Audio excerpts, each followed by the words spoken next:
Yo, Ariadne, good morning. I think I gotta stop giving like time estimates for things.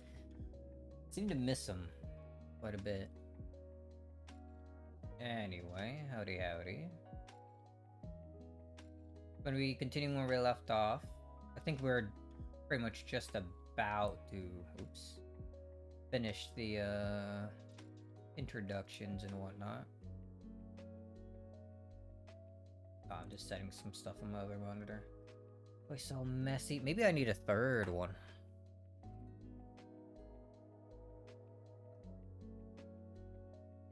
Alright, there we go. Right, yeah, let's, bam.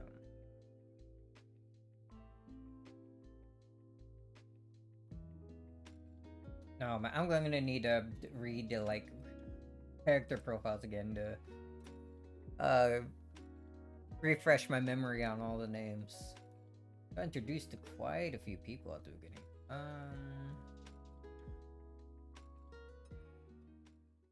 Alright, as much as I like fishing vibes. We, get this out of here. There we go. Oh boy. Ate a bit of a bigger breakfast this morning, and I'm still tired. Maybe something is wrong with me. Well, yeah, let's continue. Hello?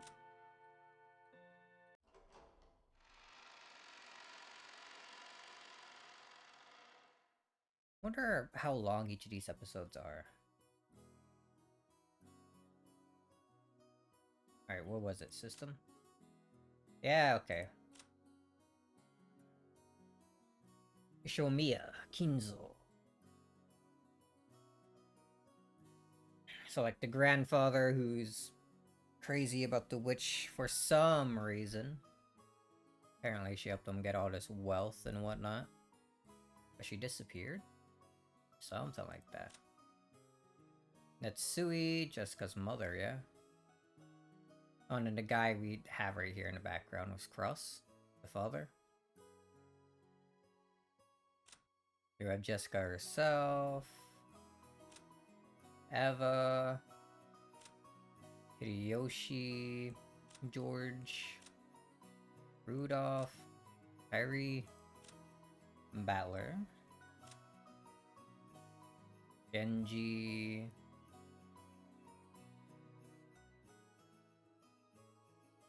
Write your name, Rosa. Then you're Maria, right? Canon, Goda, and Kumasawa. Don't know who goes there. Golden Witch herself? Beatrice? Anyway, I think when we last left off, it was Kenzo and Genji having like a talk in the study together. Mostly just Kenzo talking, I guess. He wanted a drink. Ross was trying to get him out of there, but couldn't.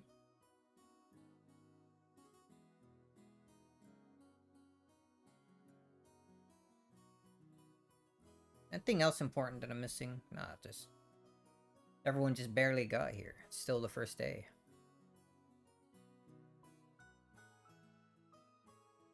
And let's go back a bit. That's what, like, lying on a bed of nails apparently used to be very serious. Okay, they're talking about how the family meetings used to be, right.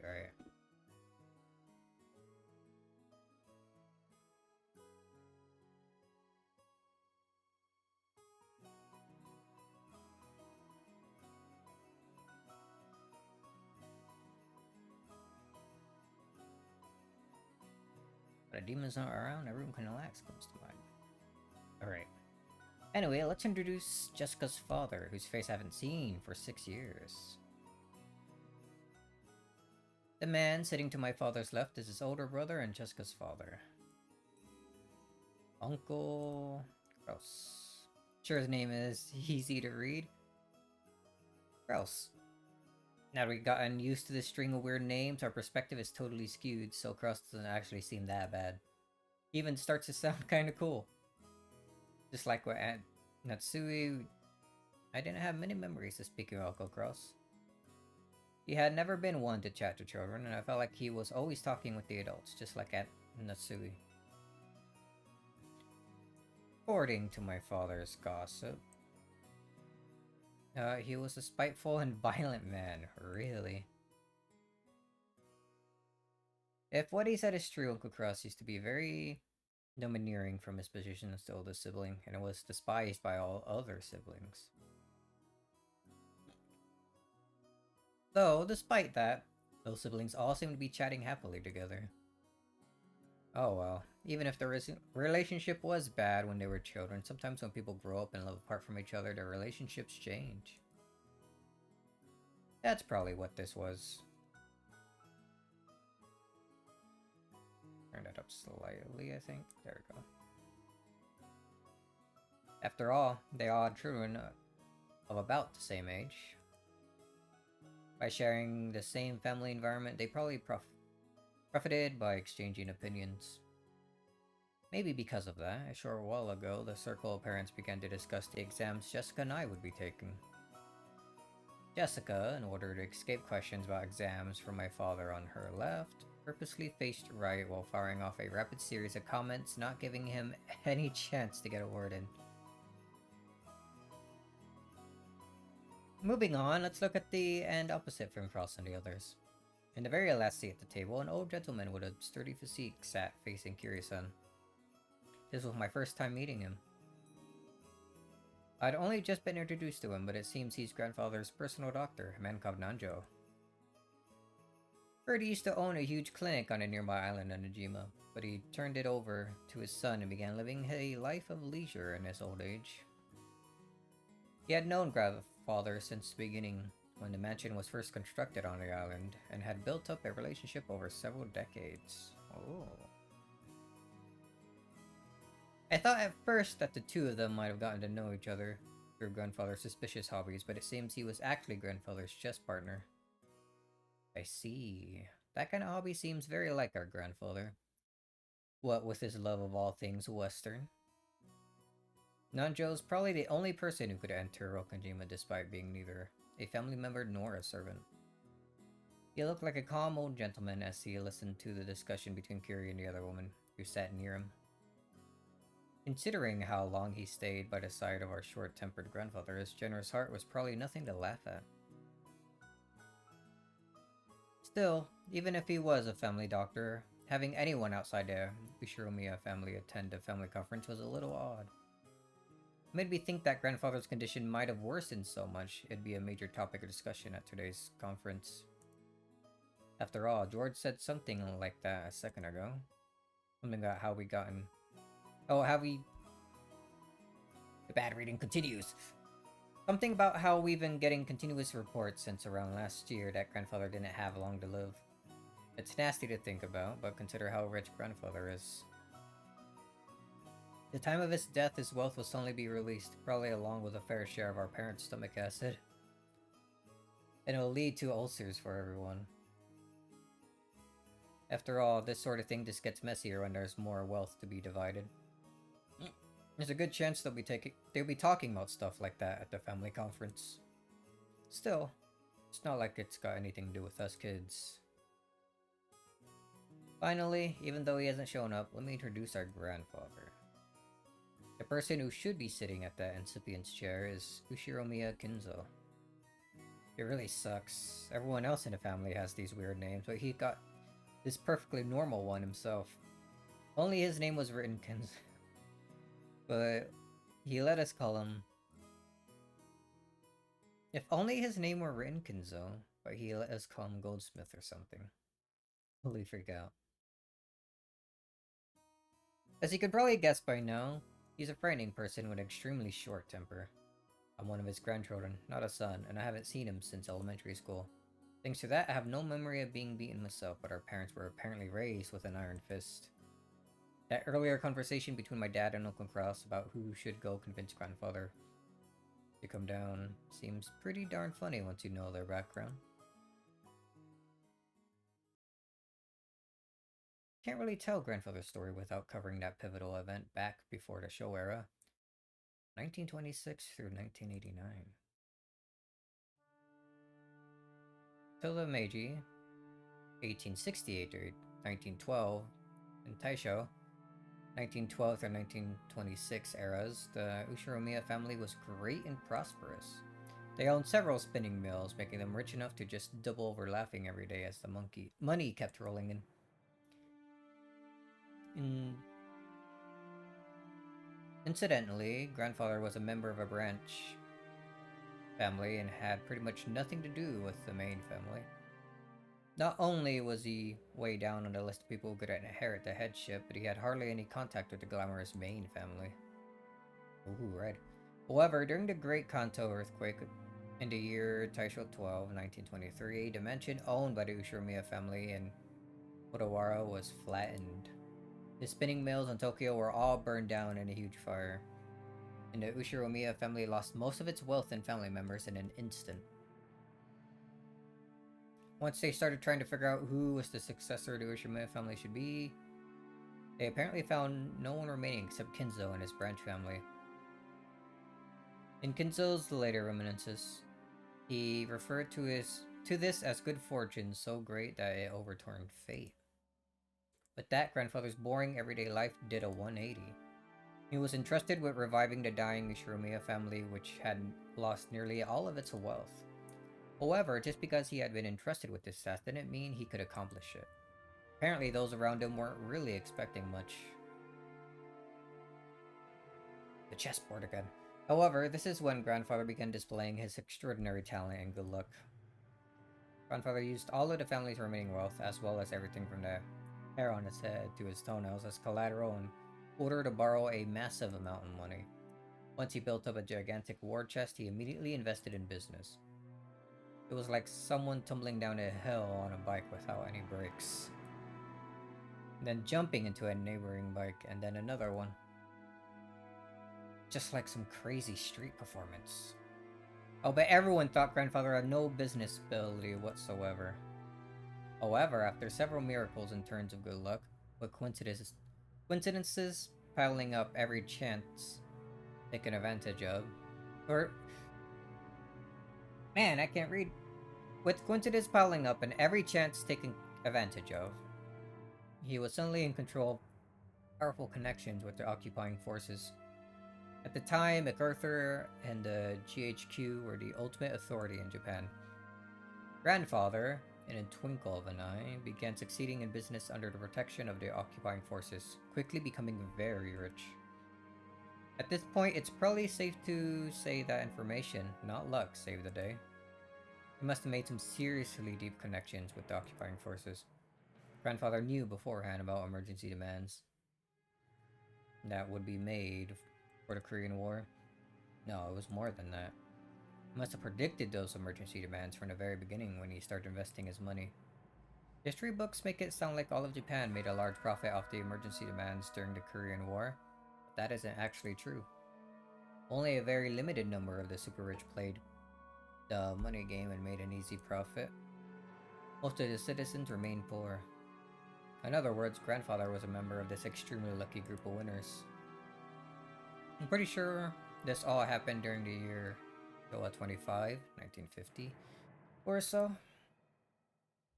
The Great Kanto earthquake happened in Taisho 13, 1924, so that means grandfather was able to revive the near-dead Ushiromiya family in only about 20 years to a level even higher than it had ever been before. But that you'd think he'd revive the main family in Odawara. But for some reason, he went and did something as crazy as buying an entire small island in the Izu archipelago. Buying an entire island is not something that you can ordinarily do today. However, grandfather was clever. He contacted the GHQ and applied for the establishment of a marine resource base. He acquired this island as a business property, then tossed that project aside and claimed it as his own plot of land. After the war, there were prevention measures against food shortages, and having the sponsorship of the GHQ meant that nobody could oppose him. From what I've heard, the Tokyo metropolis of that day offered this land to him practically for free. Later, Tokyo made difficulties by telling Kenzo to return the land, but the pushy GHQ intervened. Anyway, it seems under-the-table bribes did their work well. In the end, the city gave up this frustration. Grandfather, with considerable skill and good luck, managed to weather the stormy seas of that period, gaining a vast fortune in his own island. Of course, it probably wasn't all luck. He was obsessed with all things Western, which helped him cultivate his English skills. He was able to use this to his advantage and sink his teeth into the GHQ. A mansion was built on the island soon after. This mansion, in fact. Grandfather, with his love of the Western style, made this once uninhabited island a canvas upon which he could realize his dreams to his heart's content. He now has the Western mansion of his dreams, overflowing with emotion and atmosphere, and a beautiful garden featuring all sorts of roses. And he had a private beach where nobody other than himself would ever be permitted to leave a footprint. This would be a dream come true for any boy. After that, he made good use of his huge fortune, becoming a large stockholder in extremely stable iron and steel industry, and was able to live an easy and comfortable life using the dividends. Well, he's just that incredible. This kind of person usually has the ability to foresee and predict the future, or at least that is how they portrayed after the fact.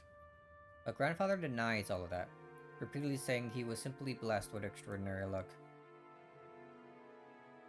Anyway, even a lord like that couldn't help but grow Even a lord like that couldn't help but grow increasingly eccentric when locked up alone on an island, where all his dreams are made real. Everyone knows he's had a Western obsession from the start, but none of our parents really know when this bizarre black magic hobby began. His love of black magic began way back when he became fascinated with everything Western, or did this miraculous stretch of good luck? Or did his miraculous stretch of good luck while reviving his family cause him to feel a mysterious power in himself? At some point, Grandfather began to make the research of black magic his life's work. He filled his study up with suspicious books, chemicals, and magical items as he became increasingly bizarre. From what I've heard, those around him warmly watched over him, figuring that someone who had achieved success in life had a right to do as he pleased, but there's no way that's true. They were probably just creeped out, thinking that's disgusting, I don't want to get involved. Anyway, the agitated period was an age of big gambles, with both opportunities and risks. Let's say Grandfather was born in this time period. He would have no opportunities and would probably have advanced like a chess piece from mandatory education to college at a leisurely pace, never becoming more than an average salaryman. If that happened, he'd probably have sat somewhere, happily talking behind his boss's back. No, not in that fancy dining hall like this, more like at a table in some bar. Then again, I'll bet this family conference would be a whole lot more relaxing if that were the case. Okay, that's enough about the old geezer. More importantly, let's talk about this incredible lunch. Yo, what are you eating? Sashimi salad. 幸田さんは大したシェフだぜ。しかも魚は近海で取れたやつだろ。スーパーの刺身とはわけが違ったぜ。おいおいよせよバトラー。育ちがバレちまうだろうが。His upbringing won't let out a big laugh. Damn it. You say that even though you love those cheap pubs.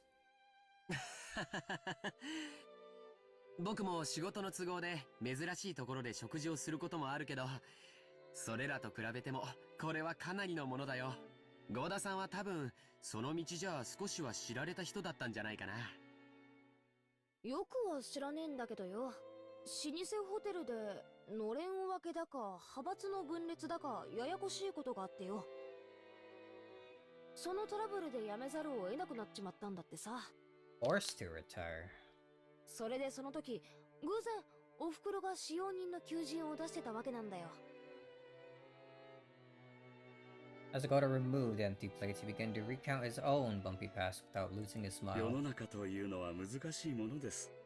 しかしそのおかげでこうして今日後宮家で再び料理人として腕を振るう機会を賜ることができました。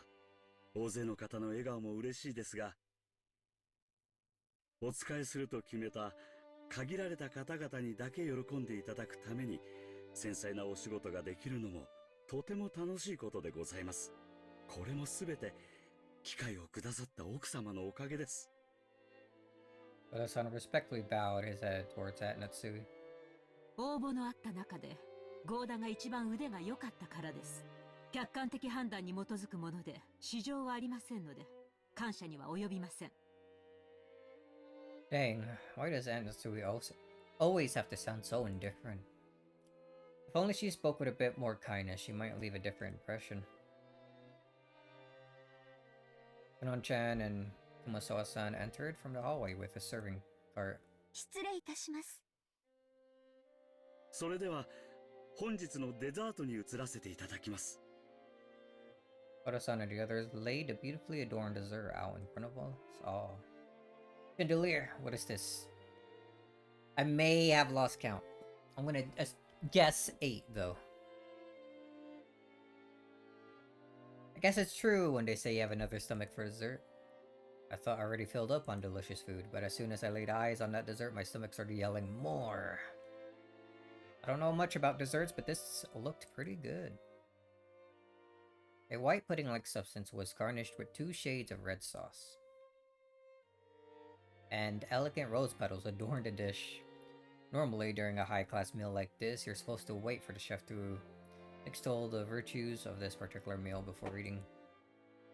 However, Maria was completely indifferent to strict rules like that, so she got excited by this beautiful and delicious-looking dessert, jumping into the fray as soon as it was placed before her. Aunt Rosa scolded her, calling it bad manners, but George responded by saying, "No, that's okay." こっちの酸っぱい。こっちの酸っぱい。バトラ、こっちのは外れ。 Maria exclaimed as she sampled the 2 colored なんだ sauces. と？当たりと外れがあるのかよ。よし、俺も味見をしてやるぜ。 Apparently, one sauce was sweet and the other sour. Despite it being bad manners, I also stuck my little finger in and licked it. Whoa, one of the sauces was sour enough to make you pucker up. If it were yellow, I had suspected lemon, but I couldn't guess what kind of sourness would be red. I decided to ask Shannon, who was putting away the serving cart behind us. シャノンちゃん、この酸っぱいのは何のソースだい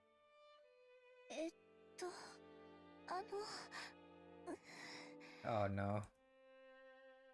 Shannon-chan hesitated. Maybe her job was just to set the table so she doesn't really know. Though, even considering that, she seemed pretty stressed. Maybe I shouldn't have asked. Or did they use some ingredient we'd be better off not knowing about? Well, Aunt Natsui made a gesture that seemed to indicate an oncoming headache. Kumasawa-san, who was setting the table at the opposite seat, began to chuckle. 何の材料を使っていると思いますか？驚きますよ。全然わかんねえぜ。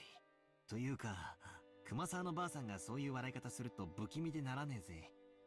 で、何なんだよ、正体は。内緒ですよ。お耳を拝借。 So what is she gonna say? Kumasawa-san leaned across from the other side of the table. I leaned forward myself when she asked. Their interest caught Jessica, George, Aniki, and of course Maria also put their ears closer.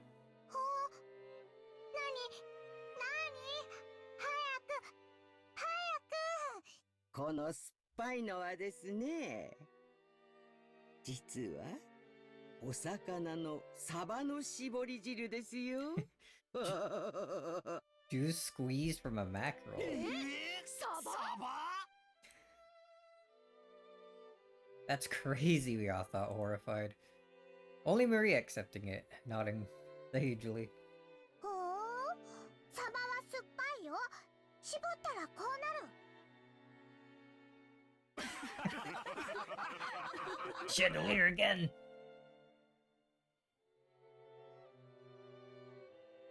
When Maria started clamoring that mackerel were sour, the adults were unable to contain their 違 laughter. うわよ。酸っぱいのはしめ鯖でしょ。 Only Aunt Rosa, her face red, whispered to Maria that mackerel was sour only once prepared as chimasaba? Ah, now I totally remember. Kumasawa-san was always like this, wasn't she? I think I remember her tricking me too in all sorts of ways when I was young. The most lethal has got to be that one. Those flimsy black things in Chinese dishes.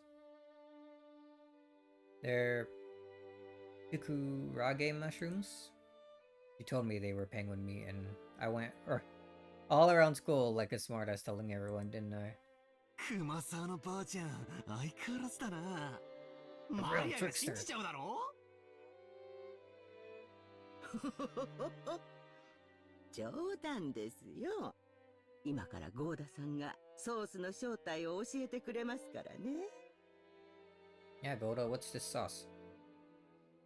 Goda looked a little put off about his masterpiece being laughed at for such a bizarre reason. But after clearing his throat once, he'd introduced the dessert to us. それではデザートのご説明をさせていただきます。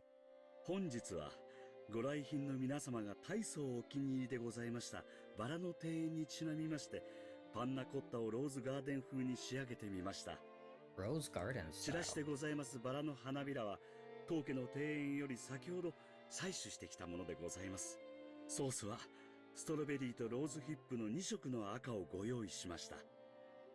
Strawberry and roses. ストロベリーの甘味とローズヒップの酸味を交互にお楽しみになってください。なお花びらは観賞用となっておりますので、避けてからお召し上がりくださいませ。それではどうぞお楽しみください。 What if I want to eat the rose petals? This number 10? Whoa. Man, I almost want to applaud it before eating. Just like with medicine, reading the detailed description first seems to make it work a whole lot better. As Goda-san elaborated on the details of the dessert, it started to feel even more appetizing. Seriously, would you call him subtle or just talented?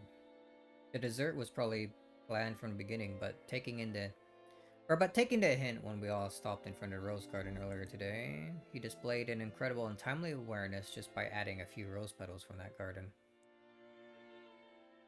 This combination of sweet and sour was also exquisite. If it was just sweet, you get used to it and bored halfway through. But if you reach the sour sauce at that point, you get a really vivid taste. And then, once you return to the sweet sauce, all of the sourness in your mouth will be replaced with enjoyable sweetness. I'm sure everyone else felt the same way. Every time Goda-san passed by one of our seats, someone praised the taste and its presentation. いかがですか、奥様。相変わらず見事です。お客様をおもてなしするに値します。恐れ入ります。奥様、ご存知ですか？ Did you know? ローズヒップには頭痛に効く効果もあるそうですよ。奥様に特にお気に入りいただけるかと思い、特別にご用意させていただきました。 Rose Hip's ability to cure headaches. Is that true? そう。ありがとう。Is it working? ほら言ったでしょ、夏日姉さん。ローズヒップは頭痛に効くって。みたいね。聞くといいんだけど。はあ、ゴーダさん、あんたには惚れるで。なあ、後であんたの待遇を聞かせてや。無理ならあんたの欲しい年収、指立ててくれるだけでもええんやで。あんたの腕が、この島だけで独占されとるのは、人類の食文化に対する冒涜や。 He really wants him. その腕、わしの会社で振るって、お客の皆さんを喜ばせてみる気はないかのう。秀吉さん、うちのゴーダを引き抜かれるのですか？ Yes. これは困った。ゴーダの待遇をもっと良くしないと引き抜かれてしまいそうだ。そうした方がいいわね。じゃないと引き抜かれて3食が熊沢さんのサバ料理にされちゃうわよ。ほほほほほ。これは手厳しゅうございます。すっかり根に持たれてしまいまして。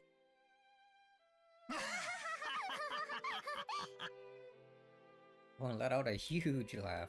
According to Jessica, Kumasawa-san's mackerel jokes were a running gag that her parents had long since gotten used to. Kumasawa-san often claimed that mackerels had precious nutritional value, which could slow aging, make people smarter, and more. Supposedly, while it couldn't stop the outward signs of aging, it helped prevent aging on the inside. He was still spirited enough to tell these kind of jokes at her age. There must be something to that theory. それでは失礼いたします。夕食にはふるってたくさんのサバ料理をお召し上がりいただきますので、どうぞ。Tons of mackerel. 期待してるよ。今晩はしめ鯖でキュッとしゃれ込みたいぜ。それは素敵ね。ついでに日本酒の美味しいのも出てこないかしら。ええ、ございますよ。六軒島名物のサバ焼酎なるものがございまして。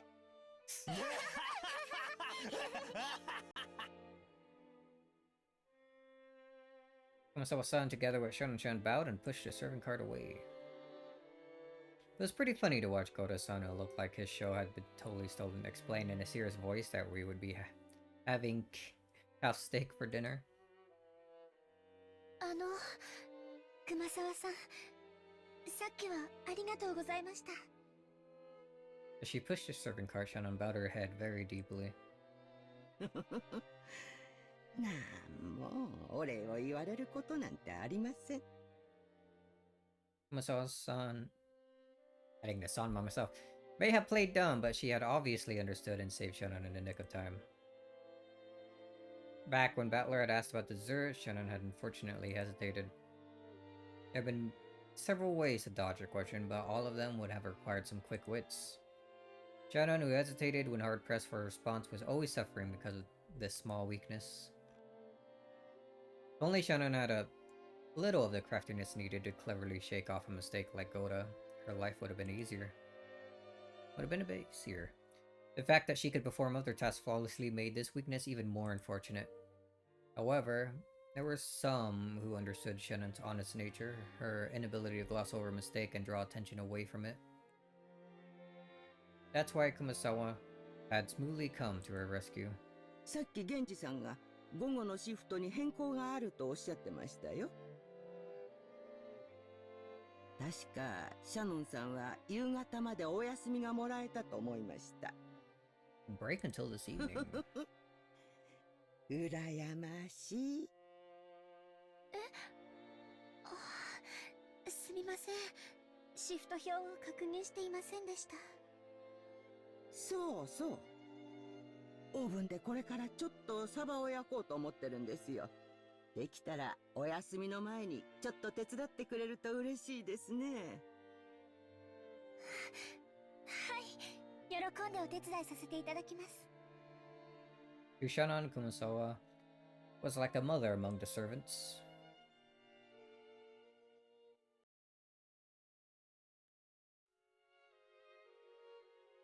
Now, where are we now? The dining hall needed to be cleaned up, so we were chased out. Instead, tea was being served in the parlor. Apparently, they prepared the black tea that Aunt Rosa had bought for Aunt Natsui. Maria said she also wanted to have some black tea, but my old bastard said she couldn't and told us children to go play outside. バトラ君、みんなで表に散歩に行かないか No い？ tea. バラでも見に行ったらええ。でも天気には十分注意するんやで。空はまだ明るいが、天気予報は降る降ると繰り返しちょる。マリアは海がいい、海がいい。あら素敵じゃない。砂浜で遊ぶなんて普段はなかなかできないものね。そっか。よし、じゃあみんなで浜辺でも行こうぜ。行こ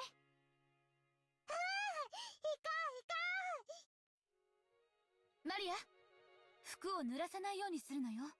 靴もよ。う、濡ら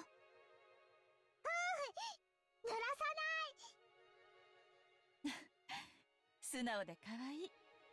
バトラ君、マリアちゃんの面倒ちゃんと見てあげてね。おうよ、任せろ。おう、お前もキリエに頼まれると素直で可愛いじゃねえか。たまには俺の言うことも素直に聞いてみろよ。へっ、まっぴらごめんだぜ。行こうぜ、みんな。ほらほら。It's hell no. They were replaced by Genji, who pushed a serving cart in and prepared to serve the tea. The parlor was filled with a sublime aroma, which delighted everyone while they waited to sate their thirst.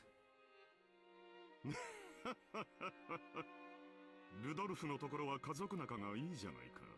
良いことだ。よせよ。兄貴のところには負けるぜ。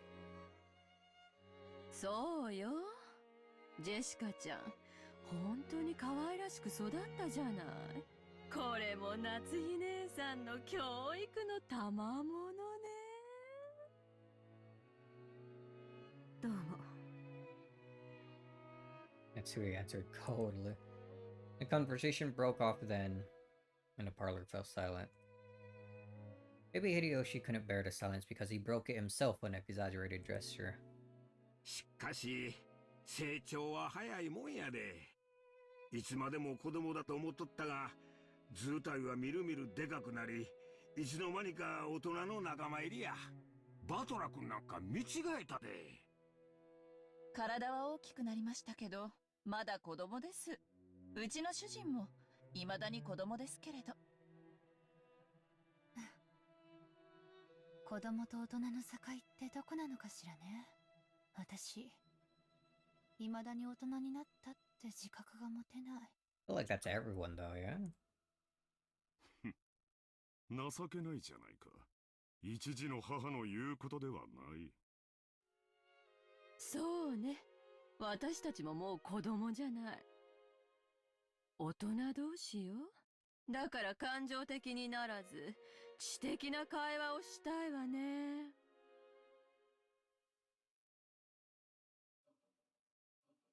When Eva smiled with When Eva smiled with sharp sarcasm, everyone seemed to get more tense. It felt as though that pleasant tea aroma has been tossed out the window. 知的な会話なら昔からいつも心がけているじゃないか。お前の嫌味は時に的を外している。昔から変わらない。昔からいつもですって？あらあら、その言葉をきれいに放送して、何十年か前のこの部屋に届けてあげたいわね。ねえ、ローザ。They're getting into it now. Rosa gave a vague smile. She knew that, whether she agreed or disagreed, she'd earned the displeasure of one of her siblings. It was a bit of worldly wisdom that had been essential for someone growing up as the youngest sibling. よせよ姉貴。ガキどもがいない間に本題に入ろうじゃねえか。Ooh, new sprite. それこそ知的な話よ。As Rudolph glanced over the faces of all present, some let out a slight sigh and some let out a small look of resignation across their face. They were approaching their unavoidable Rue agenda. 去年の時点で余命3ヶ月だったんだ。ってことは、すでにマイナス9ヶ月ってことじゃねえか。いつお迎えが慌ててすっ飛んでくるかもわからねえ状態ってことだぜ。当主様は今でも健在でおられます。Is he well though? He's alive, I guess. このような不穏当な話を日も明るいうちからなさろうとするなど、ルドルフさんの正気を疑わざるを得ません。だがな、夏日さん。こういうしょっぱい話はいざことがあってからじゃ遅いんや。今が元気だからこそ余裕あるうちにしとくもんなんやで。これも財産のエチケットみたいなもんや。諸君の関心は親父殿のようじゃないか。南條先生、あなたから説明してくださいませんか。彼らもそれをお望みらしい。Nanjo, who had been standing by the window and staring out at the rose garden, let out a single cough when he realized he was being called. 南條先生、お父様の具合はどんな感じなんですか？まずはじめに、 Chandelier. 私が去年申し上げました余命3ヶ月という言葉が一人歩きをしているようですので、その訂正からいたします。言われずともわかるわ。余命というのはあくまでも見込みであって約束ではないとおっしゃられるのよね。さようです。ですから皆さんからたびたびお尋ねを受けますが、いつ亡くなるのかということは、人の命は体と心に支えられております。体が弱れば危うくもなりますが、それを補う心の強さがあれば小康状態を維持することもあるのです。体はともかくお心はまだしっかりしていて意気健康でいらっしゃれるということですね。キリエ、すまんがしばらく黙っててくれ。ごめんなさい。さようです。金蔵さんの体はすっかり病魔に蝕まれております。ましてやあのような強いお酒をたしなまれ続けてはとてもとても。崖っぷちなのも酒のせい、ながらえてるのも酒のせいか。酒豪の親父らしいな。それで先生、もちろん見込みで結構なんですけども、お父様来年の今日まではさすがにどうかしら。 Probably 0. 当主様に対してあまりに無礼な質問です。That's who he jumped on Eva, not even bothering to hide her astonished expression. Eva stared back daringly, but Hideyoshi realized what was going on and tried to smooth things over with a forced smile. ああ、夏日さん、カニーナ。エヴァ、お前も少し言葉を選ばんか。ごめんなさい。お父様の容体が気になって仕方なかったもので。Sure you were. そうですか。それは気づきませんでした。南條先生、聞かせてやってください。父親の寿命を気遣う娘の麗しい家族愛じゃないですか。Cross laughed sarcastically, and Eva, smiling sweetly, returned an identical chuckle. 来年までお元気かという質問ですが、医者の私としてはとても難しい。この小康状態がまだしばらくは続くようにも思いますし、何らかの発作が来ればその時にはどうしようもないかもしれません。何しろ六軒島は孤島です。すぐに救急車が飛んでこれるわけではありません。本来ならば本土のしかるべき大病院に入院していただきたいところなのですが。 He doesn't want to leave. 親父殿は高尚な研究を中断されたくないと仰せだ。去年無理に連れ出そうとしたのがあだになったらしい。外へ出れば病院に閉じ込められてしまうのではないかとひどくお疑いになられていてな。すっかりこのざまなのだよ。南條先生の診察は受けておられるの？親父殿は南條先生には心を許しておられる。機嫌が良ければ診察も受けられるようだがね。容体を見はする。薬を勧めようとも、Yo, 入 audience, 院 Jim. を勧めようとも聞き入れてくれ。 I was wondering when you'd get here. Or maybe you've been here the entire time. Hmm. Yeah, look at Nanjo. I can examine his condition, but if I try to recommend medicine or hospitalization, he refuses to listen. Just got home? Nice, nice. 本当に見るだけですがな。 So you can probably see I don't think we made that much progress since we began where we last left off.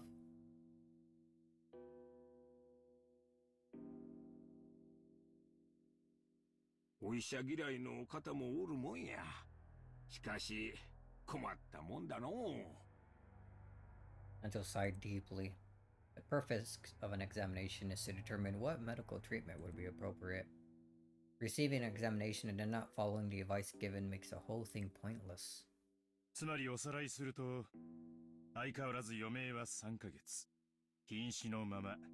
あとどれだけ長らえるか、見当もつかねえってことだ。ルドルフさん、言葉を少し慎まれてはいかがですか？ああ、すまんね。昔からこういう口の利き方なんだ。勘弁してくれ。南條先生のご意見は分かりました。クラウス兄さんから見てどうなの？実を言うと南條先生とは異なる意見でね。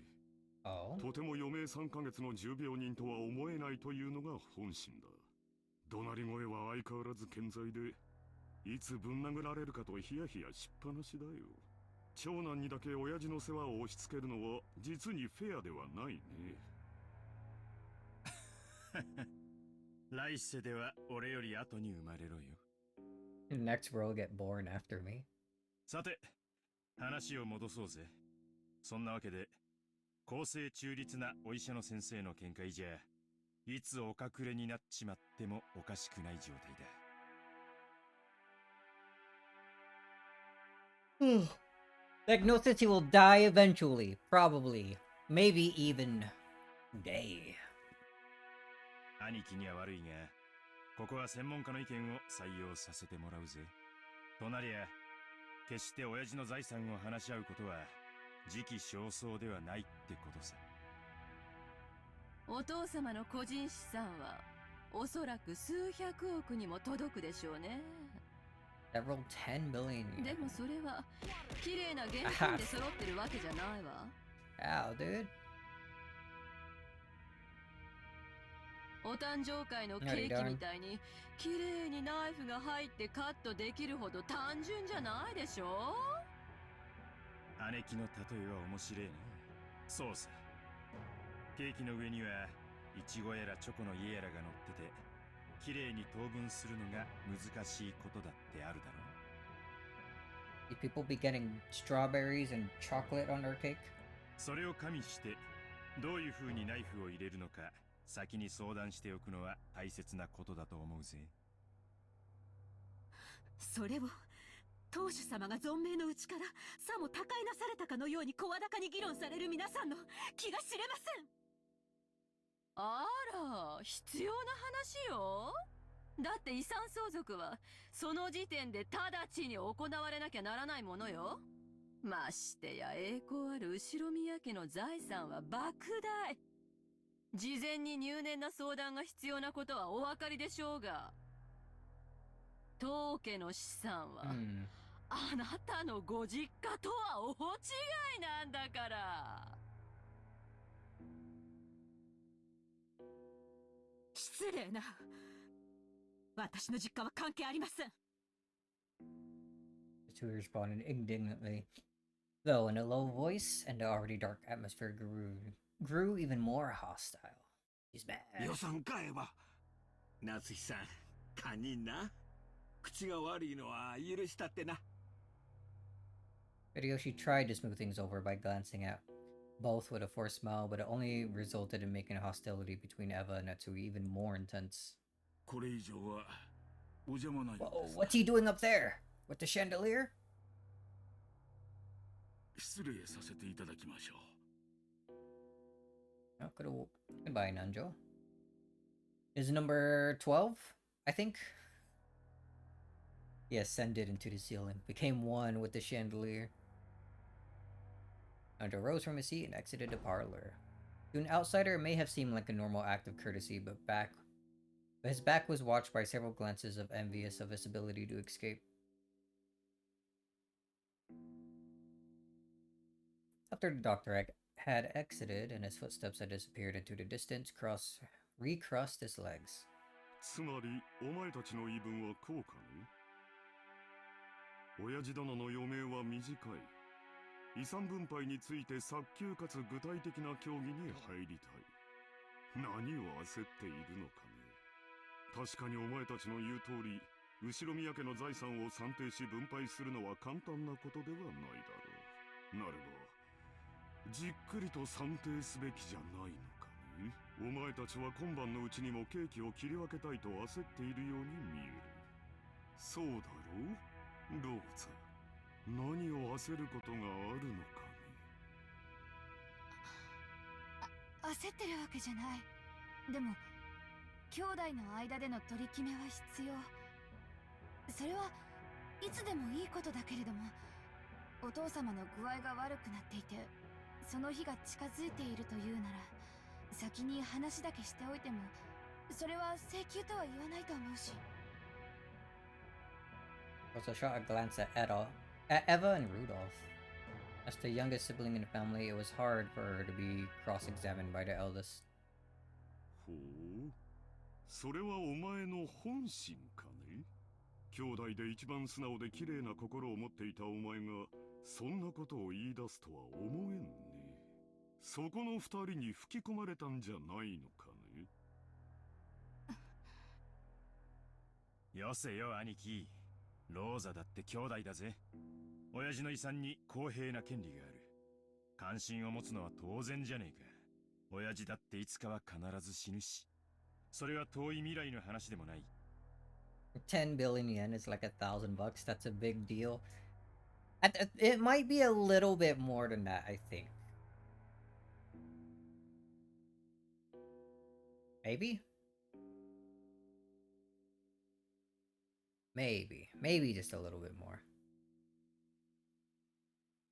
Yeah, a few more zeros. You're making me think like I'm stupid or something.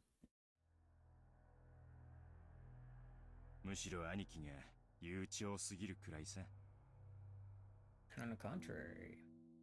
まるで遺産分配から話をそらしたくて仕方がないように見えるぜ。それはどういう意味ですか？主人にやましいところがあるとおっしゃいたいのですか？ Yeah, what is he trying to do? まあ、夏日さん。話は聞いておくなれ。兄さん、今は大変強気だそうじゃない？そうよね。去年以降、空前の好景気で円は上がる一方、ドルが100円に至るのだって夢物語じゃなさそうよ。それに、与党は来年頃に保養地整備法を成立させようって言うじゃない。今や日本中のリゾート開発会社がどれだけ軍資金を集められるかって奔走してるところよ。詳しいじゃないか。これから日本には空前の好景気が訪れる。親父殿が後宮家を再興した時と同じくらいの大規模な需要拡大の時代がね。日本国民は死に物狂いで働き、高度経済成長を実現して世界で一番豊かな国民となり、我が世の春を謳歌するようになった。国民の消費は増大し、それを回収できる施設があぶく銭を手にする時代になったのだよ。She's so optimistic. Don't tell her that $1 will be 143 yen in 2025. 今や国民のニーズは3種の電化製品ではない。Soon. The kinds of electro appliances no longer represent the people's needs. The 3 kinds of electrical appliances. Am I stupid? The 3 kinds of electrical appliances.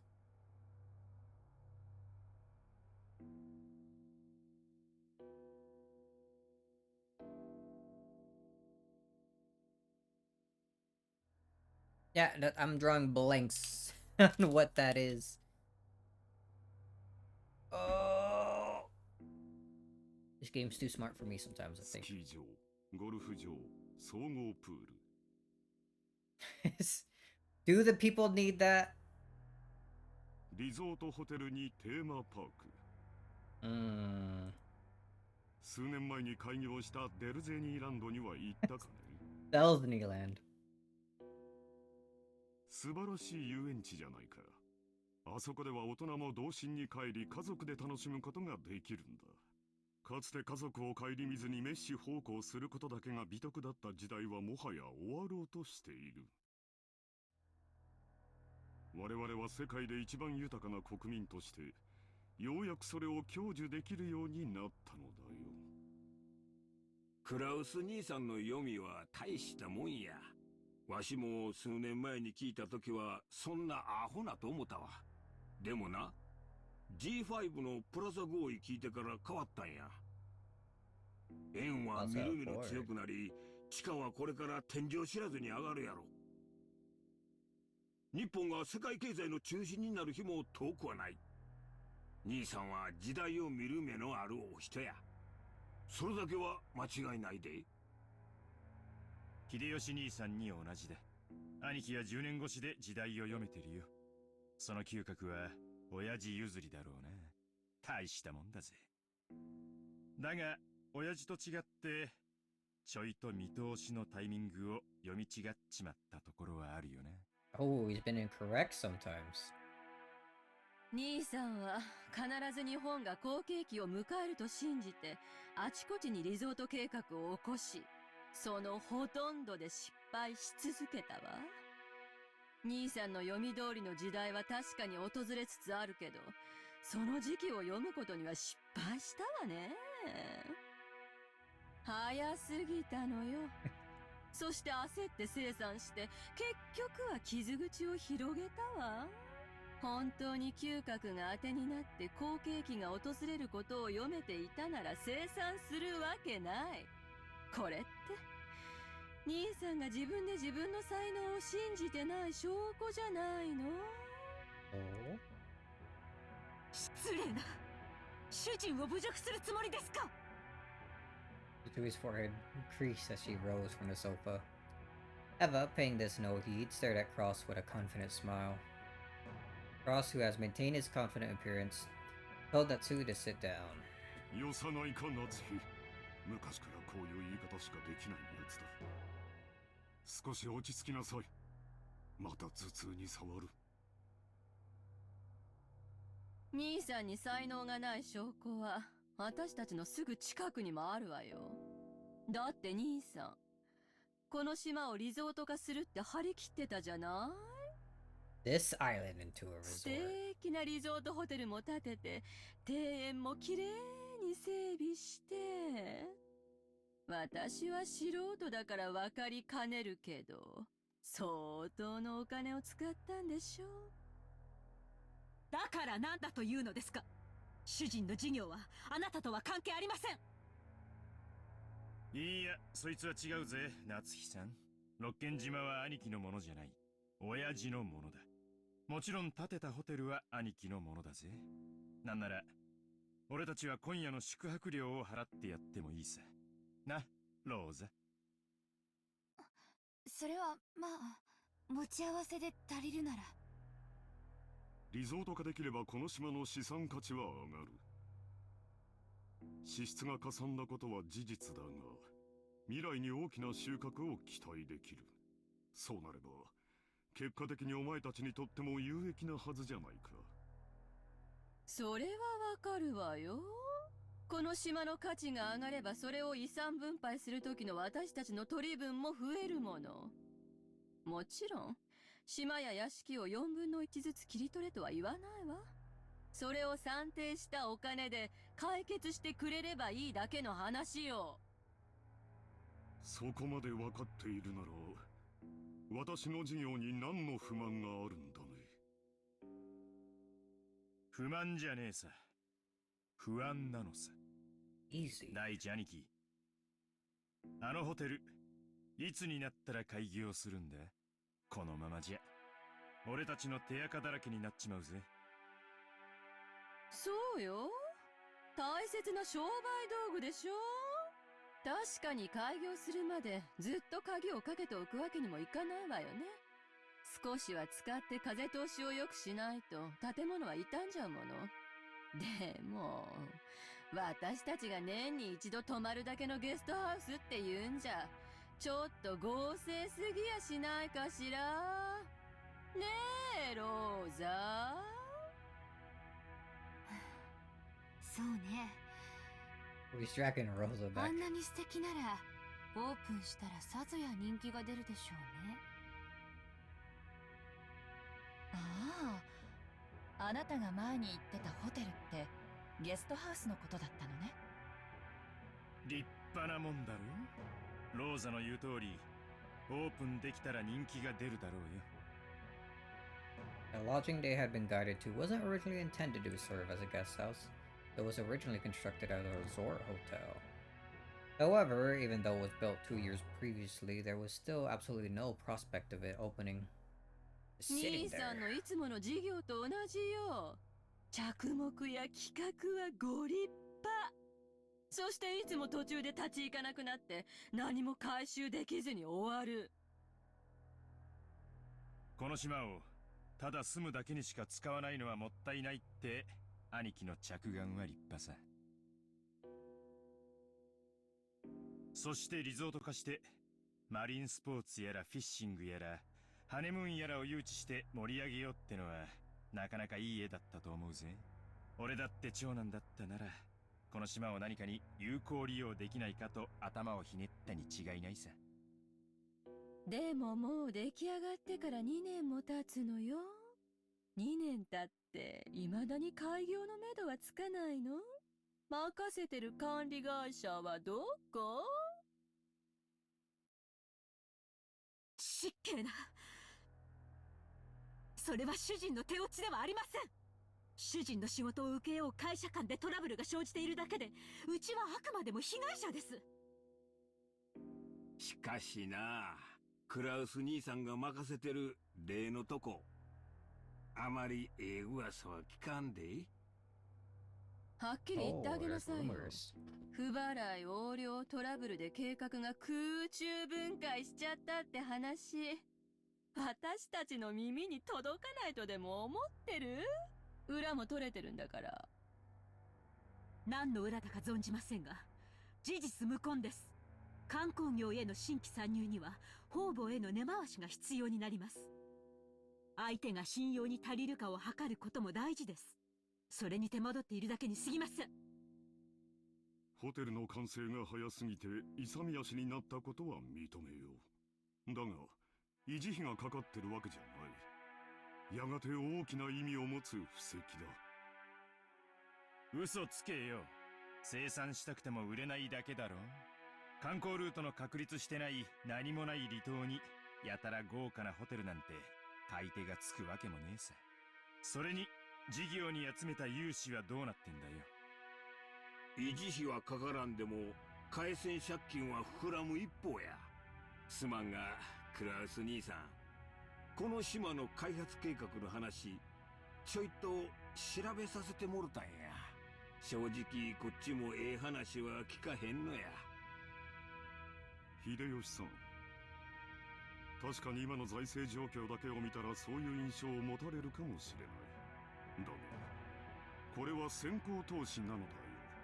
その読みを誤りこれまでに多くの負債を生んでしまったことは認めざるを得ない。だがようやく時代が私に追いついた。これまでに失った分はすぐに取り戻せる。いや、そうだ。これまでの投資だってやがては私のもとに戻ってくる。そう例えるなら放った稚魚が鮭となり肥えて帰ってくるようにね。それは認めるで。これからリゾート業界は空前の好景気を迎えるやろ。これまでの負債を埋められるほどかはわからんが。だがな、クラウス兄さん、これまで散々負け続けた兄さんがどこから軍資金を調達したっていうんや。それも半端ない軍資金や。あれだけの穴を埋められる軍資金やで。秀吉さんは何をおっしゃいたいのですか？ああ、夏樹さん。ほんま怒らんといてえな。わしらも調べたんや。これまで負け戦続きのクラウス兄さんに、最近の強気な莫大投資を支えられるほどの融資を誰ができたんか調べたんや。結果、いねえんだよ。弱り目と逆に張るのがマネールーレットの鉄則だ。兄貴はこの界隈じゃちょいと知られた弱り目さ。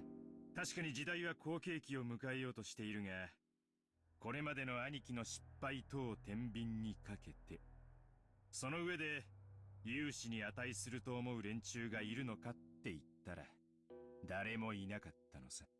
So where's the money coming from? ならね、そのお金をってことになるのよ。What do you do it all? 興味深い話じゃないか。それであなた、このような暴言をいつまで放置されるつもりですか？座れよ、夏日さん。単刀直入に言おう。兄貴は親父の個人資産を自分の事業に流用してる。これはほぼ間違いねえ。これが俺たちの誤解だってんなら、どうかぜひそれを解いてもらいたいもんさ。ルドルフ、流用なんてもんじゃないわよ。これは横領よ。刑事告発できる立派な犯罪なんだから。無礼極まりない。仮にも後宮本家跡継ぎの後宮クラウスに向かって信じられない暴言です。 And she gets real touchy about this. 暴言じゃないわよ。図星でしょ。なんとか事業を成功させてこれまでの損失を埋めたいんだけど、その穴は広がっていく一方、博打の穴をさらに大きく張った博打で埋めたいだけよ。その軍資金がすぐ近くにあったならってはっきり言うわ。兄さんがしているのは横領よ。お父様に対する裏切りよ。しかるべき決着がついた後には司法に委ねることになるでしょうね。そんな輩に後宮本家跡継ぎを名乗らせるとお思い？Oh. 言うにこと書いて、当主様への裏切りとは聞き捨てがたい。 Got an intentionally this time. この栄光ある後宮家の敷居をまたぐ資格はもはやあなたにはありません。即刻ここを出て行きなさい。さあ、ほら。 Atsui had already reached the limits of her anger, shouted at Eva in a rage. She then pointed alternatively at Eva and the hallway, demanding that she leave.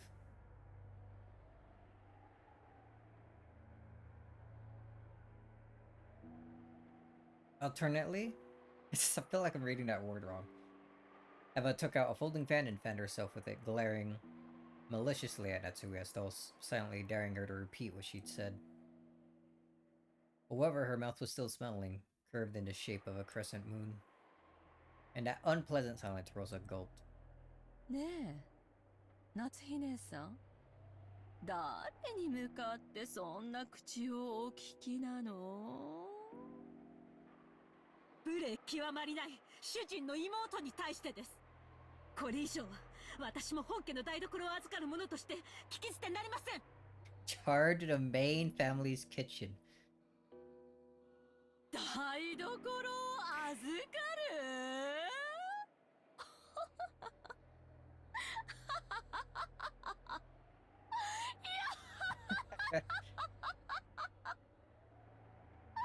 ？Whoa! この名ばかり女房が。 Eva folded the fan with a snap and rose to her feet energetically. Holy shit. Compared to the elegance and playfulness she'd shown until a second ago, she was now unimaginably aggressive. バカバカしい。お前が下がりなさい。この後宮エヴァに当主様の左肩を許されている後ろ宮家序列第3位のこのエヴァに下がれと。身の程を知りなさい。そしてお前のそのみすぼらしい姿を鏡に映してみるがいい。お前の服のどこに翼が、どこに片翼のわしが許されているのか。貴様など後ろ宮家の跡継ぎを残すためだけの存在じゃないの。身の程をわきまえるがいいこのゲス女が。 Holy. The angrier Natsui gets, the more fun Eva has. True queen bitch. Or true queen bitch, yeah. Eva's face twisted hideously at the words gouged into Natsui's heart like talons retching at it. Or as her words gouged. Okay. There were 100 ways Natsui wanted to respond. However, her anger and sorrow crushed her throat, and none of those words managed to make it to her mouth. Her anger had nowhere to go and became a single hot tear that slowly dripped down. Holy, an even more intense face. どうぞ言い返しなさいよ。ほーら。Eva faced her with a provocative gaze. However, Natsui could do nothing but tremble, her clenched fist quivering. Frost quietly broke that powder keg tension. 夏日、席を外しなさい。頭を冷やすといい。Natsui, resenting the fact that her husband had not come to her aid, shifted the focus of her attack. あなたはさっきから何を言われているのか分かってるんですか？この人たちは言うにこと書いてあなたのことをお父様への裏切り者呼ばわりしているんです。私たちが後ろ宮家の栄光を守り、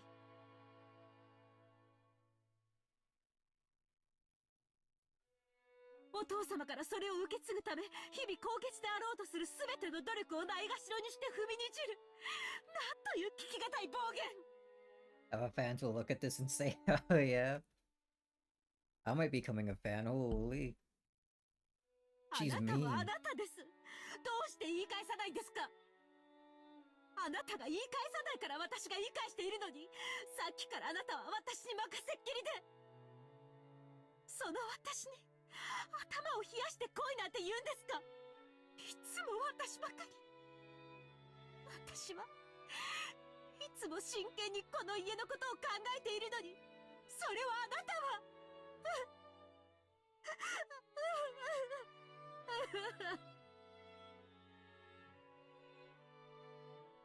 Natsui was already unable to hide her tears. She flew from the room in that state. After that, all that remained was a somewhat embarrassed mood about the parlor. When the sound of footsteps grew distant and the silence returned, Cross shrugged his shoulders slightly. 妻が失礼した。昔から感情を抑えるのが下手でね。私も苦労している。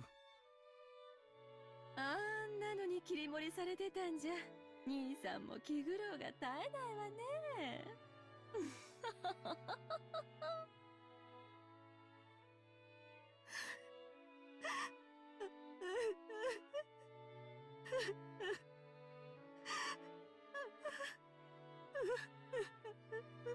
Oh man. 奥様。何でもありません。下がりなさい。Natsui flew into her room and threw herself onto the bed, lamenting. Those heart-wrenching sobs reached Kumasawa in the hallway. おいたわしや奥様。奥様とエヴァ様は犬猿の仲。このお二人の関係を説明するのは、女の私にはとてもしんどくございます。後ろ目焼きは血を特に重んじられますが、嫁いで家を出れば、本来は序列から除籍されます。ですから、エヴァ様も本来は、秀吉様とのご成婚の際に除籍されるはずだったのです。ところが、これは誰のせいでもありません。ましてや、奥様のせいであろうはずもありません。神様の気まぐれとしか言いようがありません。She got bullied out, no kidding, dude. Thanks for the lore, Kumasawa. クラウス様と夏日様にはなかなか子宝が授からなかったのです。何しろ男尊女卑の後ろ宮家でございます。妻は跡継ぎを残すための道具。その妻が唯一の役割を果たせないのなら、当時の奥様が親方様からどれほど責め苛まれていたか思い出すのも。そんな中、エヴァ様に秀吉様とのご結婚の話が持ち上がりました。エヴァ様は狡猾でした。奥様がいつまでも身ごもられないことにつけ入って親方様に取り入ったのです。入り婿を取って自分が跡継ぎを産むと吹き込み、ご自分の席を後ろ宮家にとどまらせるよう認めさせたのでございます。後ろ宮家に嫁ぎ外様扱いの奥様と入り婿を取る形で血族として残ったエヴァ様は、後ろ宮家の序列の中では雲泥の差。しかもエヴァ様は先にそれも男児をご出産されております。どれほど奥様の立場がエヴァ様の前で弱いものであったか。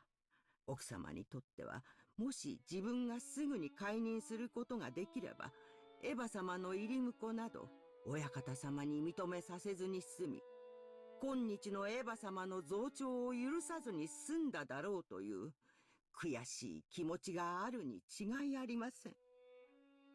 しかしそれは奥様のせいであろうはずもない。すべては気まぐれな神様とジェシカさんをお届けすることが遅れたコウノトリのせいなのでございます。だからといって奥様にはそうと割り切れるはずもない。ただただ妻としての責務を全うできなかったことに、女として悔し涙をこぼすしかできないでしょう。はあ、老いたわしや。私には何もできず、こうして物陰から見守ることしかできないのです。Chandelier 13. Oh? Going back a little bit?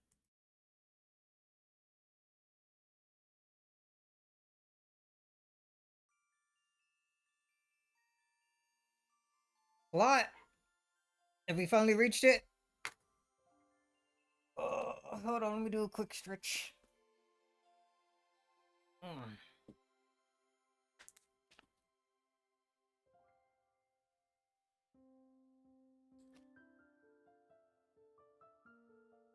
What cool sounded music.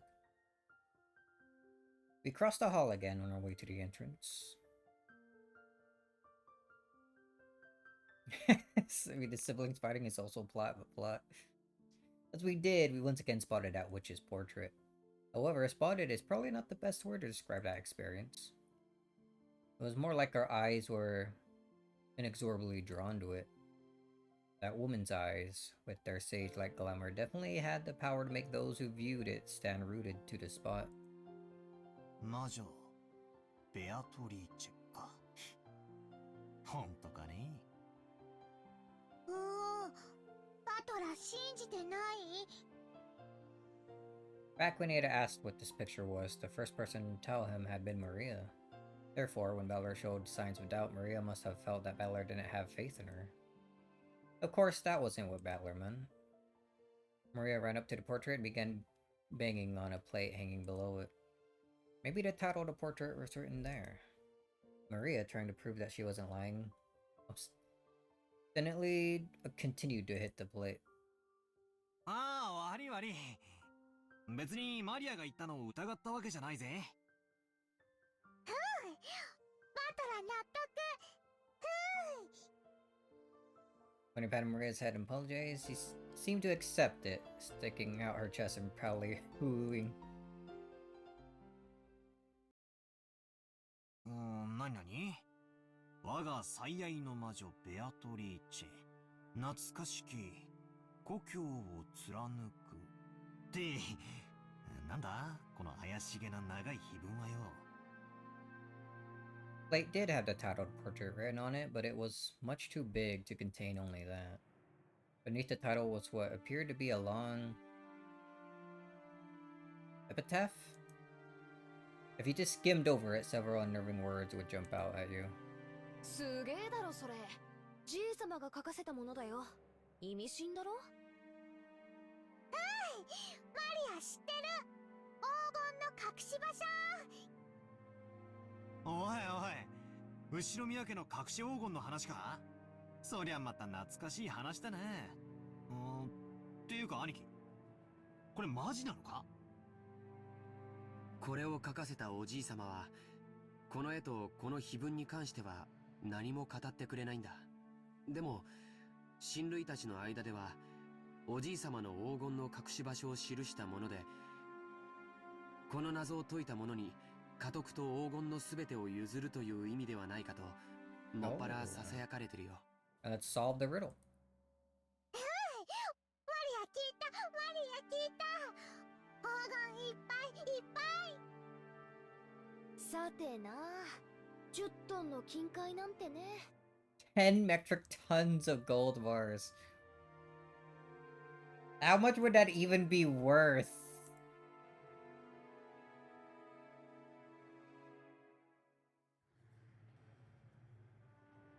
How much is a ton of gold worth? Like 100 million? So what, that's a billion? Almost? What the fuck?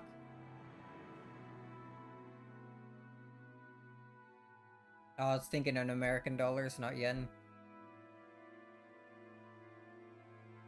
私はちょいと眉唾だけどな。And that's 80s Japan, right.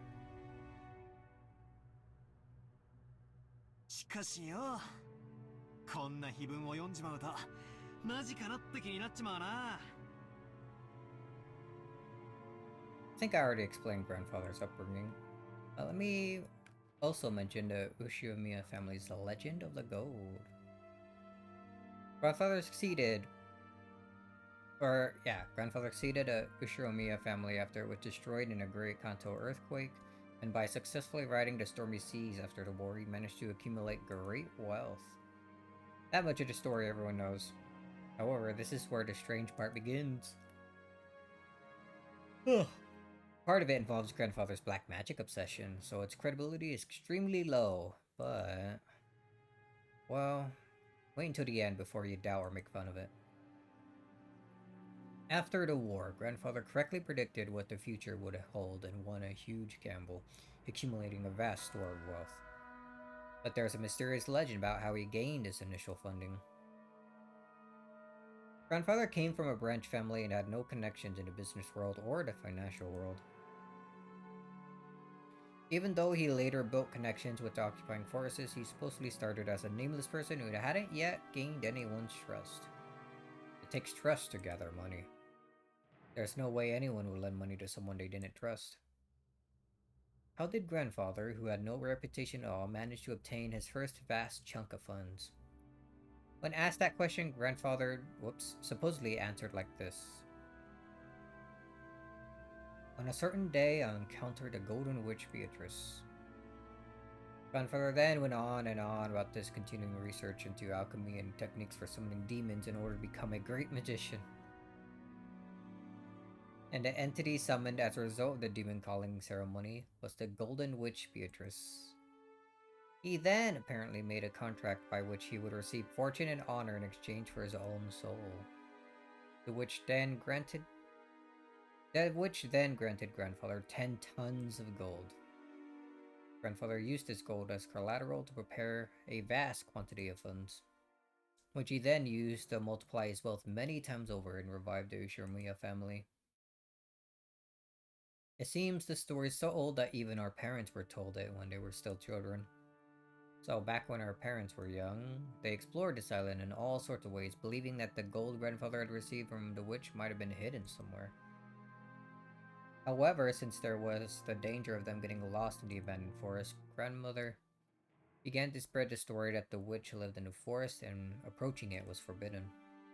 そんな話があったな。俺たちも小さい頃、親からその話を聞かされて、森で迷ってワンワン泣いて、使用人さんに見つけてもらって、親にめちゃくちゃ怒られたんじゃなかったっけ？懐かしいぜ。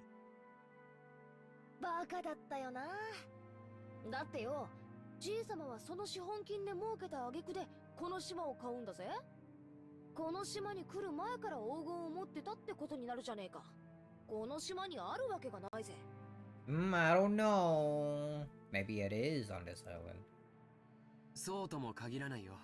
その黄金が元からこの島に隠されていて、それを確実に自分のものにするためにこの島を丸々買い取ったとかね。Ooh, that's a fun theory. 何しろ10トンもあるんだもん。安全な場所に移すより隠し場所そのものを確保する方が現実的だよ。この碑文を書かせたのは2年前。それもじいさま自身ってなると、なるほど。黄金伝説も信憑性が増してくるじゃねえか。じいさまが後ろ宮家復興の資本金にしたという魔女に授けられた黄金が10トン。Was it like individual bars, or is it just like one like solid chunk?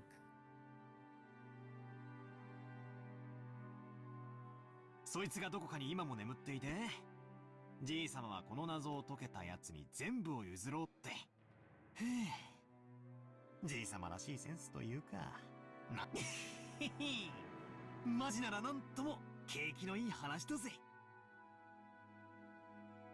Stuff carved into the plate was very mysterious, with something like a poem or a song written on it. The text was incredibly disturbing, filled with the signs of grandfather's black magic hobby, and its contents were in truly bad taste. But it could definitely be viewed as a puzzle, which, if solved, might lead to the hidden gold. そういうつもりなのかどうか、おじいさまの胸中は想像もつかないけどね。一つ言えるのは、このうさんくさい碑文をおじいさまは一族全員に告示するかのようにここに掲示したこと、そして黄金の存在はほのめかしながらも未だにその隠し場所について一切触れないこと、そこから親たちが想像を膨らませておじいさまの知恵比べに違いないって言い出した。欲の皮が突っ張ってるうちの親父あたりだろうぜ。こんな世まいことを真に受けてるなんてよ。じいさまの黒魔術趣味はバカにしてるくせに、この隠し黄金の話だけは信じてやがる。調子のいい話さ。確かに現実的な話じゃないよね。当時無名で何のコネクションもなかったおじいさまに無償で莫大な金塊を融資する人物なんているわけがない。それがいたからこそおじいさまはそのスポンサーを魔女と呼んだというなら考えられない話じゃないけど。 What if that's what she called herself, though? でもよ、10トンだぜ10トン。一体現金に直したらいくらくらいになるんだ？っていうか、とんでもない量になるはずだぜ。とんでもない量だよ。人類が有史以来発掘した黄金はせいぜい10万トンって言われてる。人類の歴史が手にした黄金の1万分の1を個人が手にしてるっていうのはとてつもないことだよ。 1/10,000th of all the gold. それが一箇所にあり、しかもそれをおじいさまにポンと貸し出せるような魔女。ただものじゃないね。私はよ、その10トンって数字ももはや第一よ。じいさま以外に見たやつはいないんだろ。仮に気前のいい魔女が実在して黄金を貸したとしても、それは10は10でも10キロぐらいの間違いじゃねえのか。10キロでも相当いい金額になるはずだぜ。How much is kilos in American? 10キロの黄金っていくら？ Maria, who wasn't following the story and felt like she was being spoken to in riddles, finally found a place where she could ask us a question. It was a question I also wanted to answer right then. Whether it's 10 kilograms or 10 tons, it still felt like a huge amount, but I know exactly how huge. Rotanuki folded his arms and tried to remember the market price of gold. 22 pounds is a lot less than a ton, holy. 金も相場の影響を受けるから何とも言えないし、純度や鋳造先の信用によっても変わってくる。換金に手数料もかかるし。ただ、希少金属であることは間違いなくて、このまま採掘が進めば、人類はあと半世紀ほどで全てを掘り尽くしてしまうんじゃないかって憶測もある。デタラメに言って、1キロあたり200万円程度の価値はあるんじゃないかと思うね。ひゅIt's still quite a bit. 10キロってのは今適当に言った控えめな数字なんだけどよ。それでも2000万円の価値があるってことになるじゃねえかよ。マリア体重28キロ。ということは、マリアちゃんと同じ重さの黄金なら、その価値は5000万円を超えるって計算になるね。そりゃたまげるな。10トンならいくらだ？ 10 キロで2000万が1000倍だから、はあ、200億円か20 billion. こりゃたまらねえや。Which is 20 billion yen actually worth. We could only measure it relative to our own pocketbooks. Anyway, let's say a person wages over a lifetime. Thanks for explaining this, I guess. Let's say a person wages over a lifetime or about 200 million yen. You'll grow up and work like crazy, sacrificing your life for your company, and then you're finally freed as you approach old age. Everything, including retirement money, might add up to about 200 million yen. In other words, that's the amount of money that will be made throughout a human's life. Oh, you could even call it the value of a life. So 100 times that sum is an unbelievable amount of money. If you work from age 20 to age 60, that's 40 years of work. So it's equal to 4,000 years like work wages. If you worked every day starting from the Jomon period, you'll only reach that number about now. 200億円ってすごい？ああ、すげえよ。マリアの大好きなショートケーキだったら、多分一生かかっても食い切れないくらい買えるぜ。でも、200億円という現金ならいざ知れず、それと同等の金塊が一ところにあるなんて、とても現実的とは思えないね。さっきも言った通り、黄金は非常に重くて、財産をまとめておくにはちょっと便利とは思えないよ。ものすごい額面の有価証券とか、ものすごく価値のある宝石とか、そういうものなら考えられなくもないけれど、戦時中の混乱期に自分の資産を持ち運べるよう、すべて宝石などに変えた人たちがいたのは有名な話だからね。でも、黄金で資産を備蓄したというのはなかなか聞かない。確かに重いけどよ、国際的に一番信用されてて価値も安定してるし、証券とかだったら国が滅びちまったら紙切れになっちまうわけだし。そういう考え方もあるね。でも 10kg のインゴット一つでも体感重量は相当のものだよ。聞いたことない？ 50kg の人間は背負えても 50kg の俵は担げないって。それだけの莫大な重量の金塊を個人が所有するリスクと手間は計り知れないね。ってことはつまり200億円の札束がうなってるって話ならともかく、200億円分の黄金が山積みになってるってのはちょいと現実味がないわけだな。そういうことになるね。黄金伝説なんて響きはとても面白いんだけど、そもそも10トンの黄金という時点で少々無理があるね。そうやってリズムで考えるとみるみる嘘くさくなっていくぜ。I don't know, I believe. 夢のない話さ。でもそこは何しろ、あの親切なお金持ちからの融資を大げさに吹聴して魔女から授かった10トンの黄金、なんて例え方をしたのかもしれないよ。10トンという数字も象徴的な感じがするしね。つまり借りた金のありがたさは10トンの黄金に匹敵する価値があったってなことだな。じいさまに大金持ちの勇敢マダムが気前よく恵んでくれて、その後夫人を魔女と呼んだってことじゃねえのか？ I see. Jessica's example isn't bad. Someone who generously lent a huge sum of money to grandfather when he still had no reputation might as well be called a witch. Furthermore, grandfather actually did use that money to build a vast amount of wealth later on. The fact that this person was so great at judging people might also justify calling her a witch. Also, since she went to the trouble of lending all that money, she might have enthusiastically overseen how it was spent.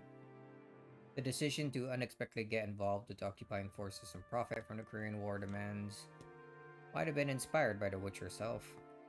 That might explain why he claimed to have received both wealth and honor from her. なるほどな。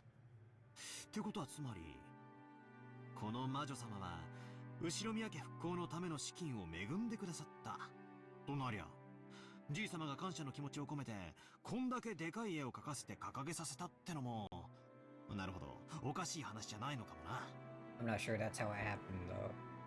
ひょっとするとよ、 There's no way. 当の本人は見るからに魔女っぽいばあさんだったかもしれないぜ。それをじい様が美化してこんな美人に描いてくれたってのは考えられる話さ。案外当の本人に会ってみたらこんなに美人じゃないかもしれねえな。ありえるね。ベアトリーチェって名前はいかにも洋風だけど、僕たち一族の名前がみんな洋風であることを考えると、このベアトリーチェって名前も日本人名を無理やり洋風にアレンジしたものなのかもしれないよ。なるほどなるほど。この美人は絵の中にしかいないってわけだな。それじゃあの立派そうな胸は揉めそうにないぜ。Alright, dude. 鼻っから魔女なんておかしいんだよな。そんなのが地球上のどこにいるってんだ。I laughed and made fun of the witch, trying to distinguish myself from the kid I was 6 years ago who feared the witch of the forest when Maria tugged at my sleeve. Nothing stopping you from rubbing the painting? I could tell how hard she pulled.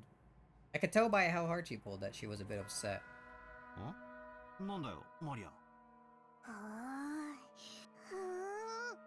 ーい。ベアトリーチェはいる。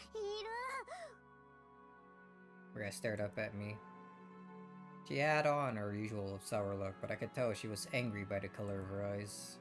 魔女いる。魔女はいる。なんだよ、そりゃいるだろうよ。テレビをつけりゃアニメとかによ。She's real!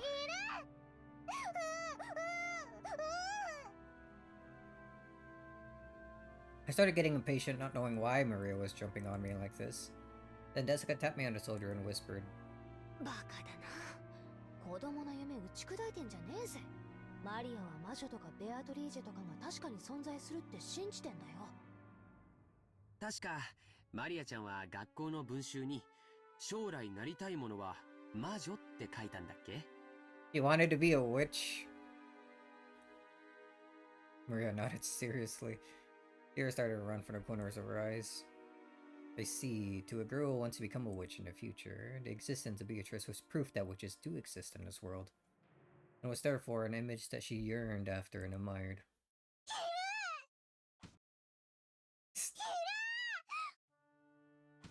Just smacking him? 魔女はいる。なのにバトラーが信じない。Come on, Battler, take it back.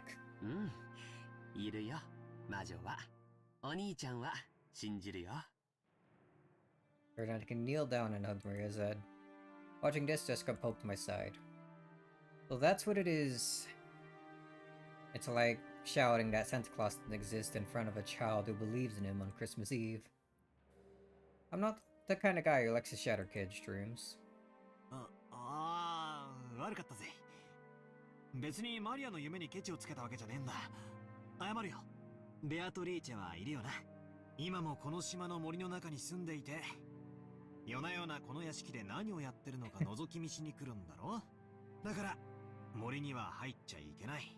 夜はいつまでも暗い森を眺めていてはいけない。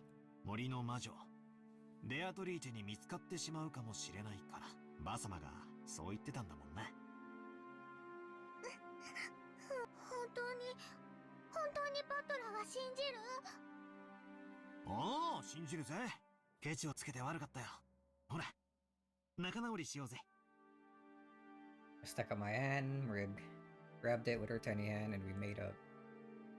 Rig didn't grumble any more than that, so Jordan and Jessica were relieved. あら。Oh, Shannon. 皆様、ここにいらっしゃられたんですか。てっきり海岸へ行かれたとばかり。Shannon-chan, carrying a basket, was surprised to find us all gathered in front of the portrait. シャノンか。いやさ、バトラはベアトリーチェの肖像画を初めて見るからさ。まあ見とれてたってわけだぜ。Actually, the second そう time. ですね。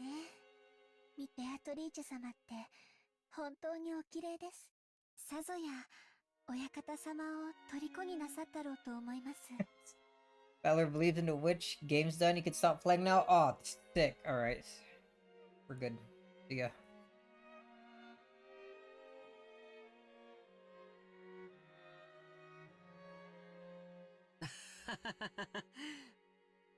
パトロン説の他にも、おじい様の初恋の人だという説もあるんだ。どちらにせよ、彼女に出会ってから数十年を経ているだろうにもかかわらず、今なお心の中に大きく居座り続けているんだから。Hey, I'll take any excuse to stop. Damn, seeing right through me. それは今なお虜にしているということなんだろうね。やれやれ。これじゃ、ばあさまはさぞや嫉妬しただろうぜ。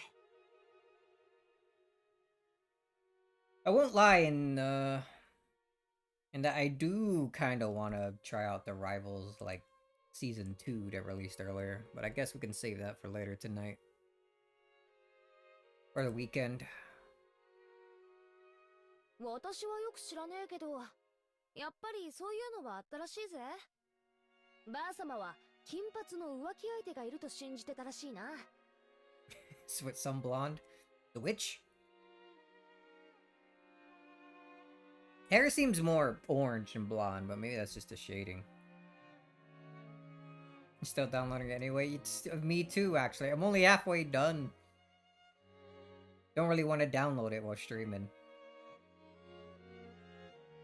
Things like 50 gigs, what the hell?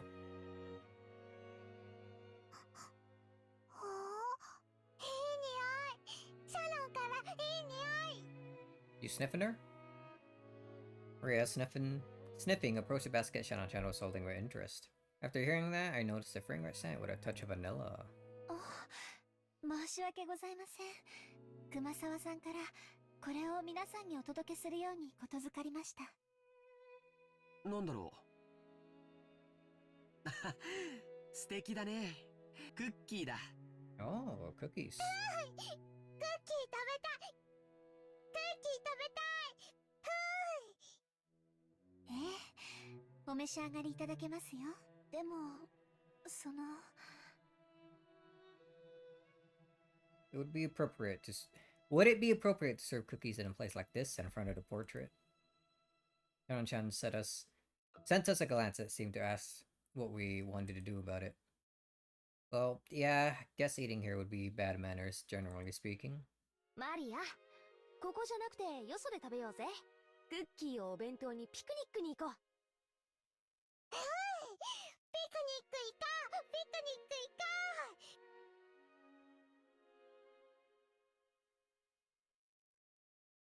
う。そうだな。ちょっと表の空気を吸いに行くか。魔女様の御前でつまみ食いもねえもんだぜ。そうだ。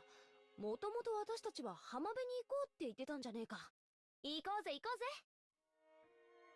シャノンちゃん、申し訳ないんだけど、腰を下ろせる敷物と水筒にお茶を入れてきてもらう A のを flask お of 願いしても tea. いいかな。はい、かしこまりました。 Sonon-chan received her instructions and gracefully bowed before retracing her steps. We headed for the beach on our own. Everyone headed for the entrance in a groove. Feeling as though that witch was staring down at our backs, I turned around once more.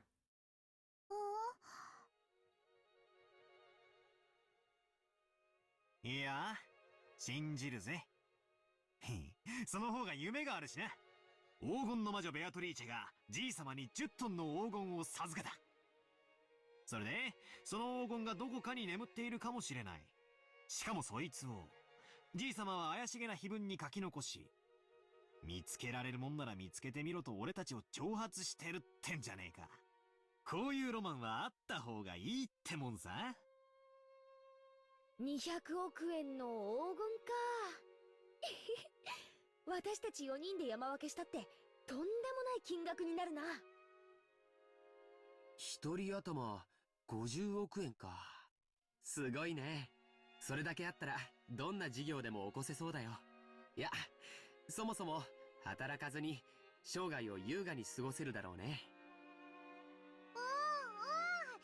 50億円よりクッキークッキー。マリアには金よりクッキーだな。しかし、50億円か。You can buy so many cookies with the money, though. Think big.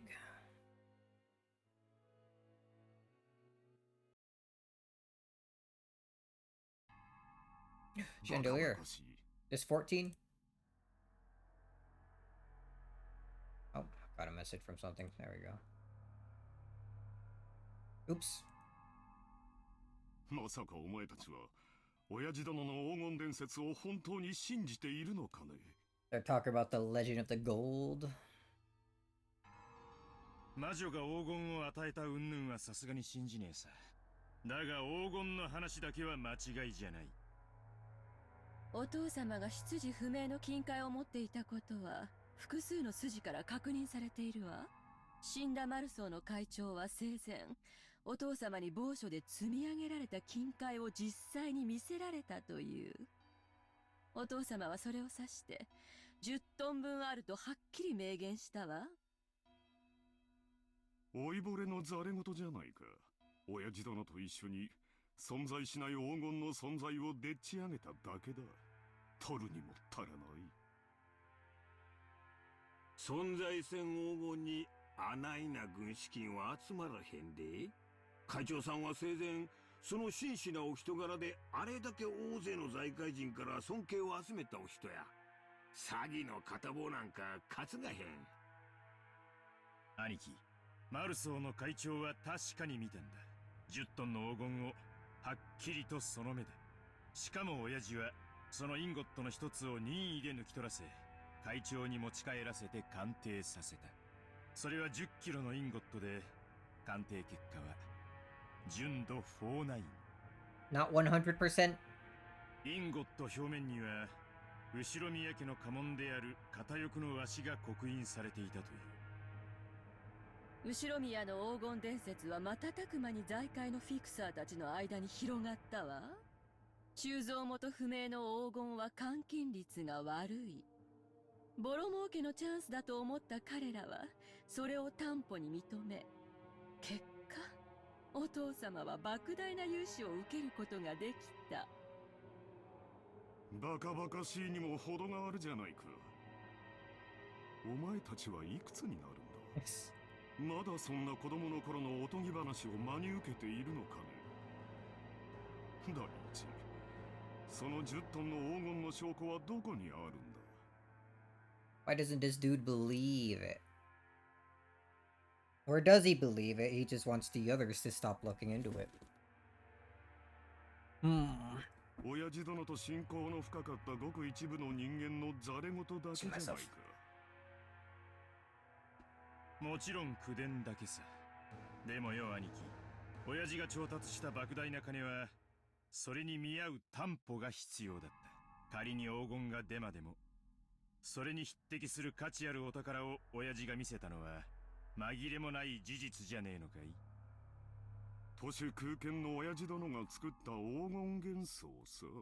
ありもしない黄金をあるかに振る舞い、スポンサーたちを騙したんだ。一世一代の大博打だったのだろう。運よくその資産の運用に成功できた。もし当時の外需拡大がなかったら後宮家の再興はならず、親父殿は世紀のペテン師として追われていただろう。じゃあクラウス兄さんは黄金など最初から存在せず、全てを通す。もちろんさ。だから十分な成功を収めた後には黄金幻想など面倒なだけだった。だから親父殿は魔女だの黒魔術だのとわけのわからないことを後に言い出して信憑性を薄めたのさ。つまり黄金幻想がでっち上げであることを明かしたのだよ。魔女に黄金を授かったなどと言えば、もはや誰も黄金の存在を信じたりはしまい。あるいはお前たちのために言い出したのかもしれないな。なのにありもしない黄金を遺産分配に含めて議論しようというバカな息子たちが現れる。ローザ、まさかお前までこんなでっち上げを信じてるって言うんじゃないだろうな。私はお父様が本当に黄金を持っていたかどうかを確かめることはできない。でもお父様の4人の子供の一人として正当な分を主張したいだけよ。ほう、ローザも言うようになったじゃないか。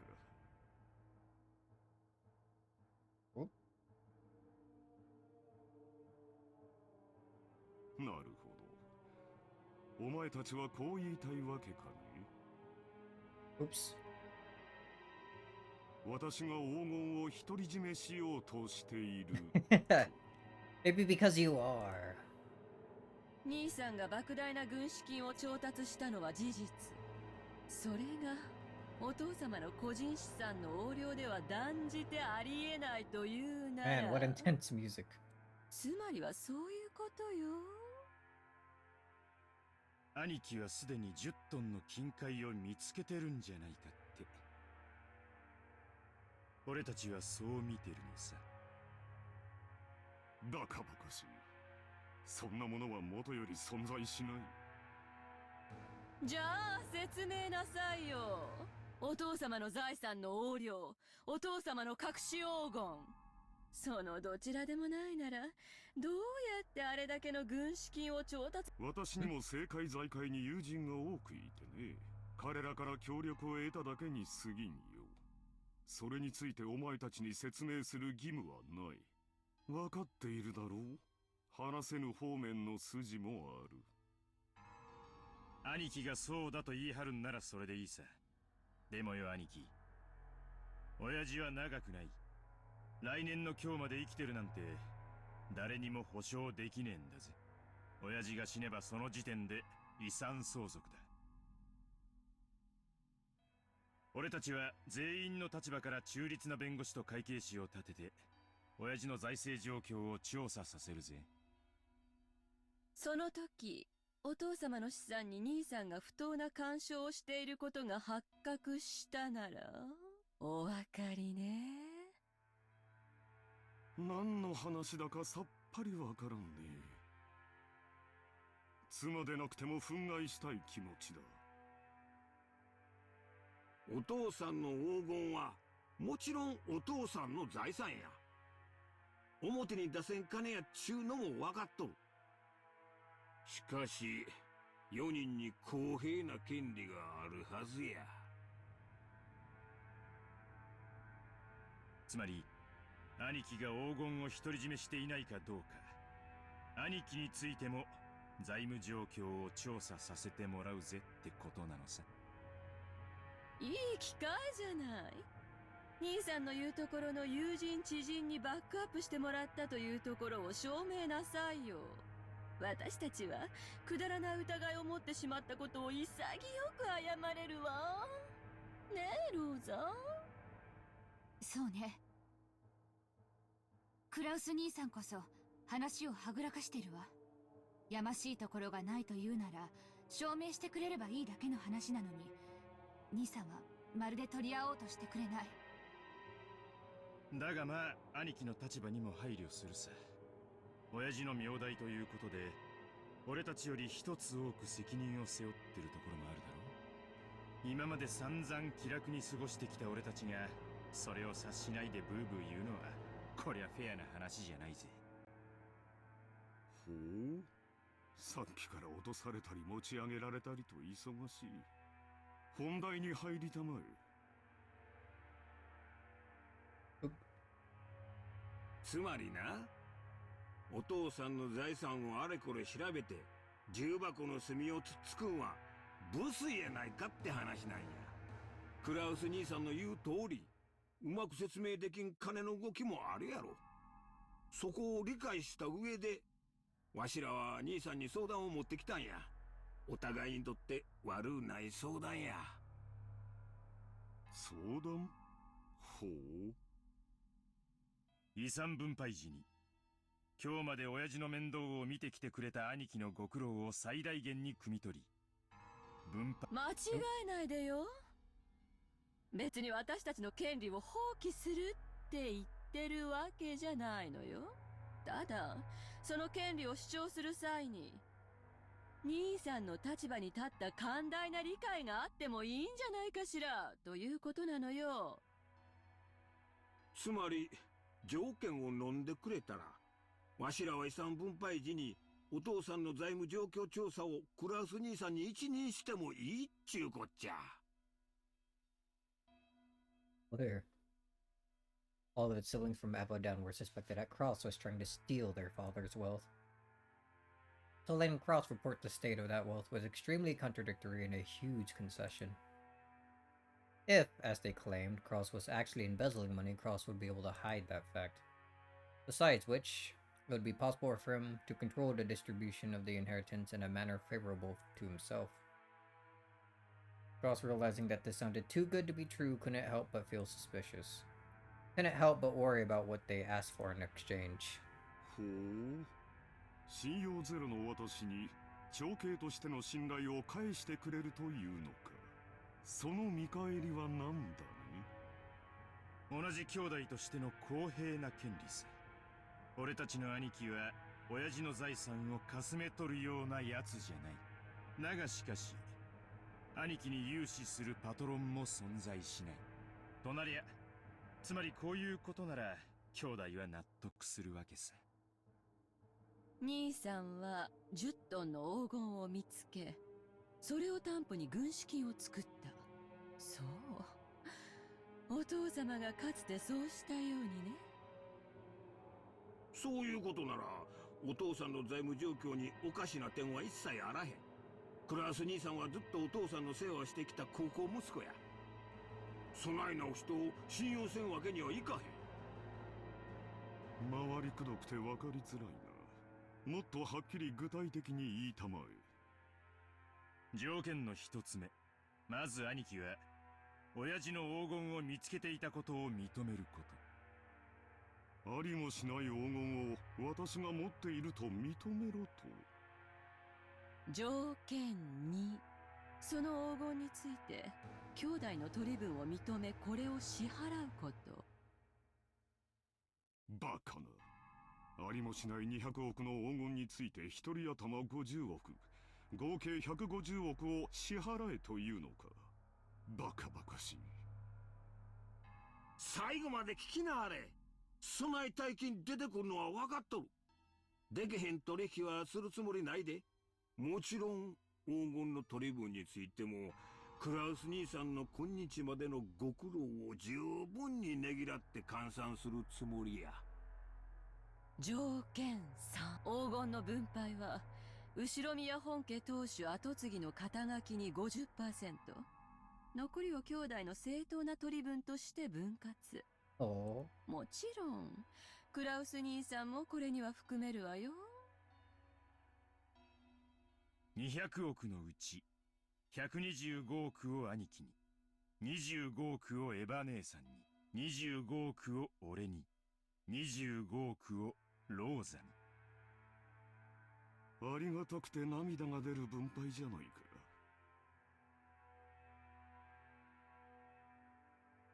Now, Hideyoshi's involved in the argument while Kira hasn't said a word. Just chillin', watching TV. 存在しない黄金のために、お前たちに75億支払えというのかね。何よ。兄さんの取り分は私たちの5倍じゃない。私なら踊り上がっちゃう好条件よ。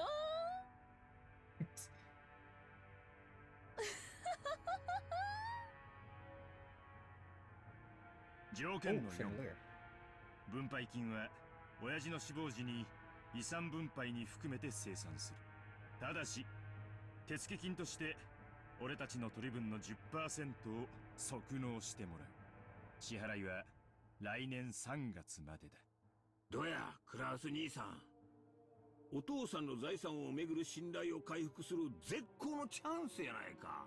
さすがに75億の大金はお父さんが亡くなったからやないと無理やろ。だが手付けの7億半はなんとかできんこともないんとちゃうか。半年で7億ってのはちょいとしんどい話だが、政界財界に友人が多いってのが自慢の兄貴ならなんとかできるだろう。本当なら今すぐ75億を一括で払ってもらいたいところよ。でも兄さんの立場に配慮してとりあえず1割を納める誠意を見せてくれたら、残りの9割はいいね。1割程度の誠意なら兄さんにだって示せるんじゃない？親父殿の財政状況調査を私に一任する権利を7億5千万で売りつけようというのかね。上等じゃないか。お前たちも成長したものだ。この私に取引を持ちかけられるようになるとは。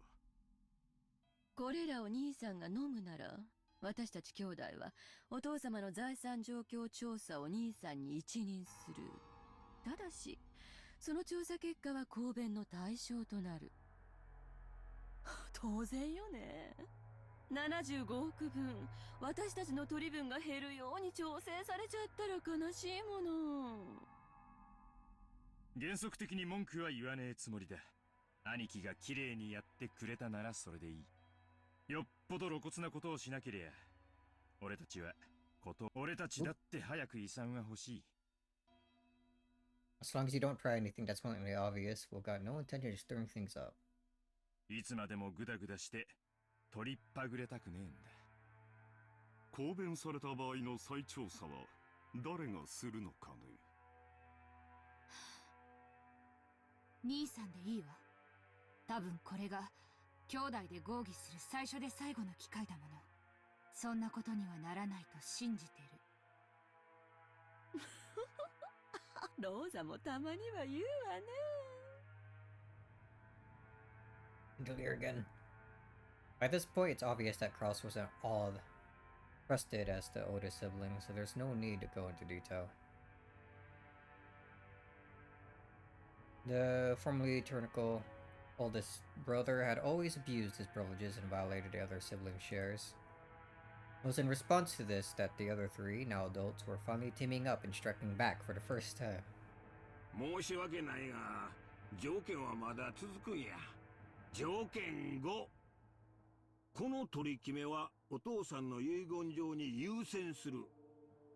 後になってこの取り決めが保護になるような遺言が出てきちゃかなわんちゅうこっちゃな。Let's take precedence over his world. 入念じゃないか。なら質問だが、仮に本当に黄金が見つかった場合、どうするのかね。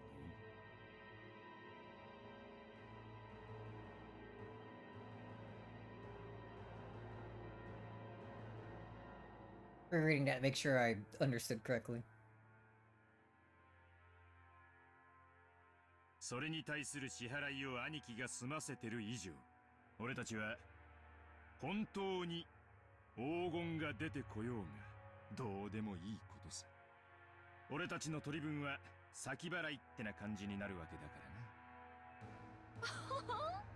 な。夢があっていいじゃない。この島をリゾート化するつもりなんでしょ。その工事の途中でひょっこり黄金が見つかるかもしれないじゃない。I felt had a high-pitched laugh. But it keeps scrolling up by accident. I was watch, but didn't even flinch. 条件に7をつけてもらおう。私以外の兄弟が黄金を発見した場合、速やかに私に引き渡すこと。In this situation that any sibling other than myself finds the gold, they will immediately turn it over. もちろん保証するわよ。If the gold exists, but he didn't believe it, so why would he want to add that condition?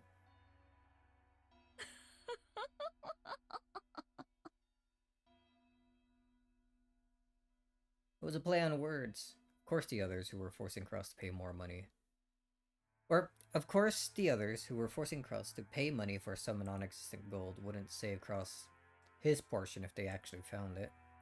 From the beginning, this deal had been nothing more than a threat directed at Cross. Regardless of the actual facts, it was still extremely likely that Cross was embezzling his father's assets.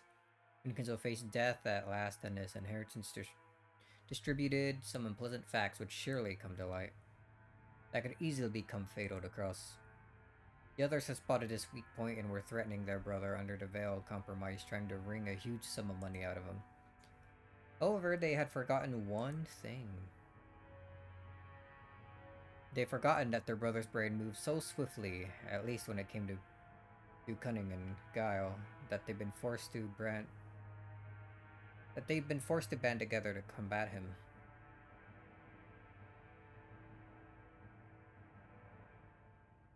While Eva couldn't stop smiling, sure of her victory, Cross let out a hooting laugh to show how relaxed he was. とても良い話じゃないか。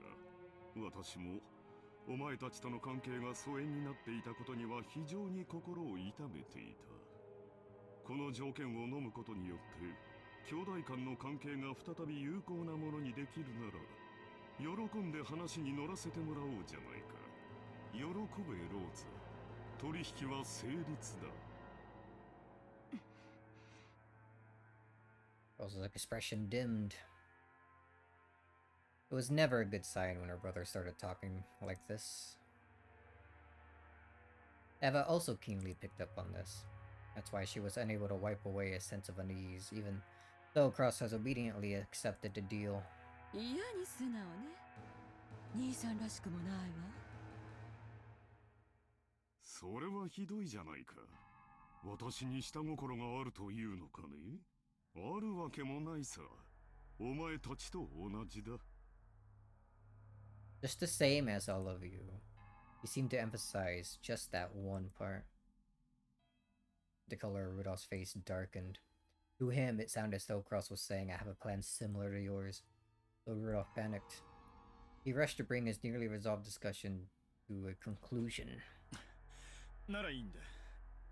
じゃあ兄貴、ここにサインをもらえるか。今の話を書き出した俺たちの誓約書だ。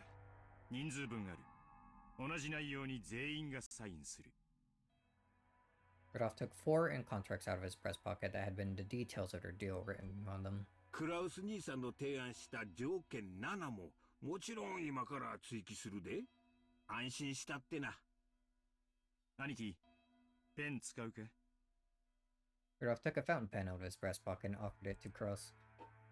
Cross made as if to accept it, but then, with a small laugh, he drew back his hand without taking it and spoke. 実はこの取り決めを確かに履行するために1点だけ修正を提案したい。An amendment. As soon as Cross said that single sentence, all the siblings felt as though something ominous was creeping up their backs at the same time. ダメよ。もう決まった話よ。黙ってサインを。エヴァ、何を焦っているんだね。もちろんサインはする。お前たちに黄金の分け前、75億円分を約束する。親父殿の遺産分配の時、きれいさっぱり清算することも約束する。だが、一点だけどうしても譲歩してもらいたい部分があるのだよ。Oh? 何の話だよ。どの点が気に入らねえってんだ？分け前の1割、7億5千万円を即納する点だよ。お前たちの指摘通り、私の財政状況は決して裕福ではない。数々の先行投資によって未来に必ず回収できると保証されながらも、今のこの時点では火の車であることは認めなければならない。つまり今すぐに動かせる金は全くないということだ。私は無能で詳細の嗅覚も鈍い。Really? お前たちの言うところの弱り目の私には7億半も半年で動かせる力はないということだよ。そんなはずはないでしょ。いい加減なことを言ってこの場をごまかす気？遺産分配時に全て一括で清算する。1割を即納する条件を削除したまえ。それが私にサインさせるための唯一の条件だ。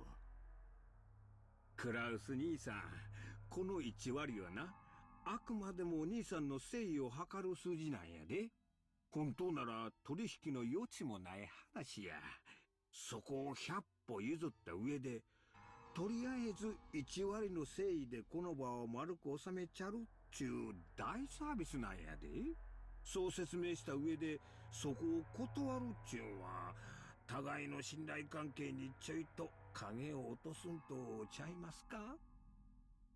Hideyoshi had a humble expression on his face and was rubbing his hands together, but his eyes weren't calm at all.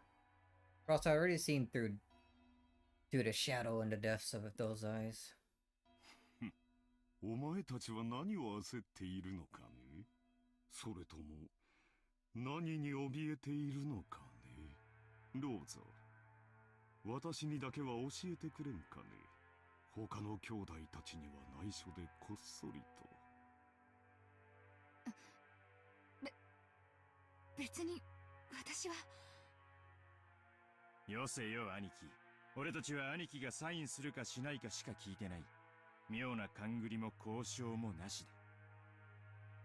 ほう、私には交渉の余地もないと。立場が弱いのは私の方で公平な関係ではないと、そう言いたいのかね。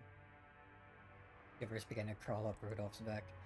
He began to feel himself getting overwhelmed by the height of his brother's complex, insurmountable wall. Or completely insurmountable wall, and the long shadow that had existed since they were children. 取引は公平な関係であるべきじゃないのかね。この取引は私にとっては弟や妹たちと長いことを失ってきた信頼を取り戻し、兄弟愛を深め合うもの。それは私にとって緊急に解決したかった心のしこりだ。それが今日解決できてとても嬉しいと思う。だがお前たちもこの取引を急ぎ締結することがとても嬉しいんじゃないのかね。Ross stared at each of his siblings. They avoided his gaze with animal-like instinct. Only Hideyoshi was slow in avoiding it, though he was caught by Cross's gaze. 秀吉兄さん、あなたの会社非常に好調子だそうじゃないですか。トントン拍子で上場を果たし、業績も株価も右肩上がり。実にお羨ましいことです。うちの人の話は関係ないでしょ。だが株主たちに対する還元を怠ったのが悪かった。そして上場した時に足回りを固めきらなかったのもまずかった。気づいた時にはたちの悪い連中に自社株をだいぶ買い集められていたらしいじゃないですか。なんでそんな話知っとるんや。秀吉さんと同じですよ。私に融資する人間などいないと裏を取れる程度に、私も秀吉さんの裏を取れるのです。そんな不思議があることはないじゃないですか。Ross grinned broadly. In contrast, Hideyoshi's face was rapidly turning pale. Again. Hideyoshi's company was the restaurant chain management company That's saying company too many times. It's messing with my brain. Hideyoshi's company was a restaurant chain management company that he started from nothing. Thanks to Hideyoshi's management efforts, the company had achieved success repeatedly expanding its range, and a petition to make it a stock-listed company have recently succeeded. The greatest advantage of being in a stock holding system is that you can sell stock certificates and gain a large amount of financing. That amount tends to be far greater than a business's normal profits. So this is an extremely effective way to gather massive funds to expand a business even further. However, in exchange for financing the company, the stockholders gain certain rights. They are given rights that allow them to observe and guide the company they invested in, leading to profits even greater than their original investments. This right is guaranteed to the stockholders, and they sometimes use it to dismiss ineffectual management. The right allows them to keep an eye on management and prevent the money they've invested in the company from going to waste. However, if they use it forcefully, they can eject the former management and take over the company. After all, dismissing management and nominating new management are powers held by the general body of all shareholders. That power is determined by the majority decision of the stockholders, and people who hold more stock get to cast more votes. In other words, if some person or a group holds a majority of the stock, they can freely chase out the old management and make the president anyone they like. If they want, it's also possible for them to make themselves president.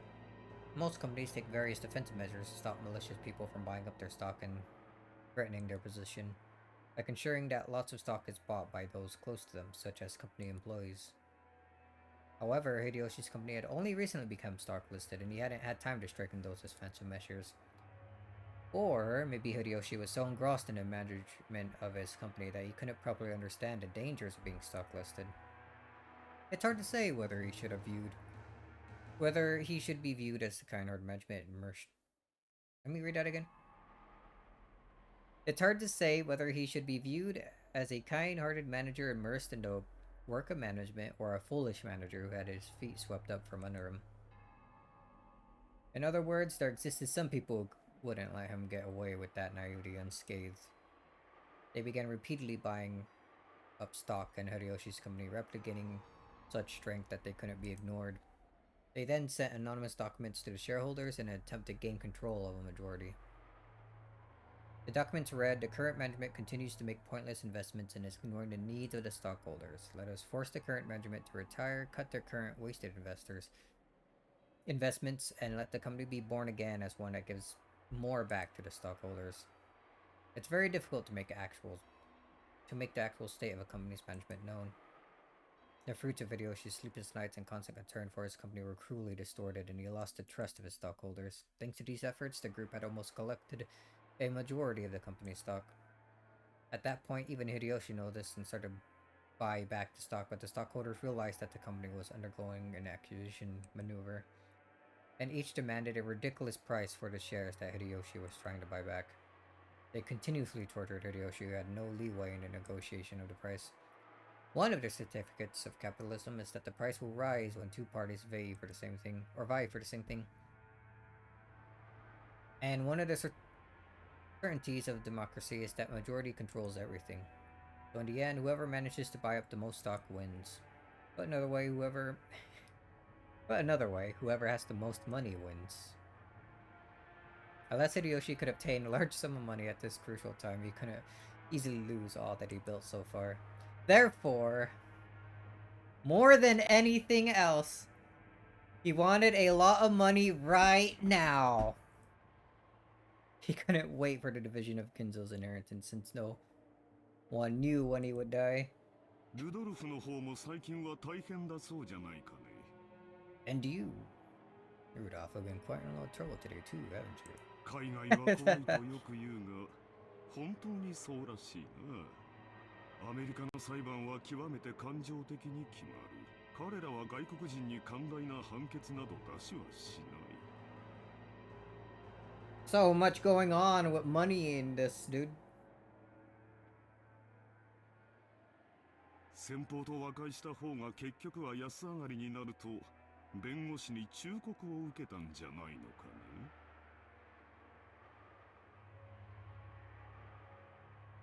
何の話？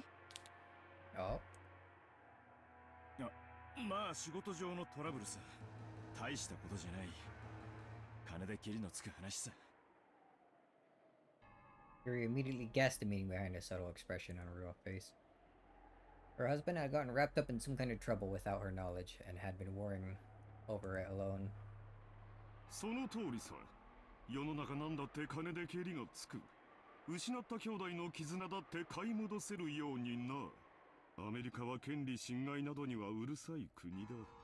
だが金さえあれば何でも和解できる。資本主義万歳だよ。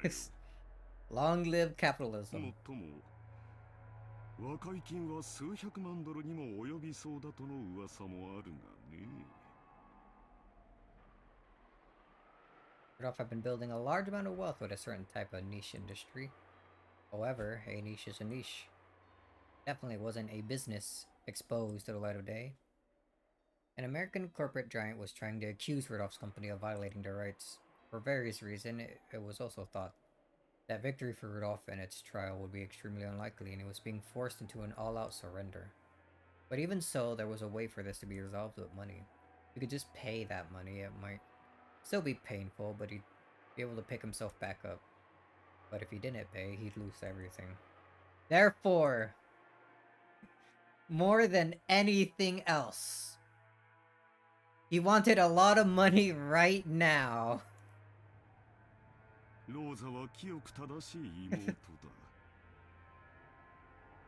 危険なマネーゲームなどには手を出さない。だが、お人よしな性分が災いしたんじゃないかね。See, so they're all in money trouble, huh? 気安く引き受けるものではないと思うがね。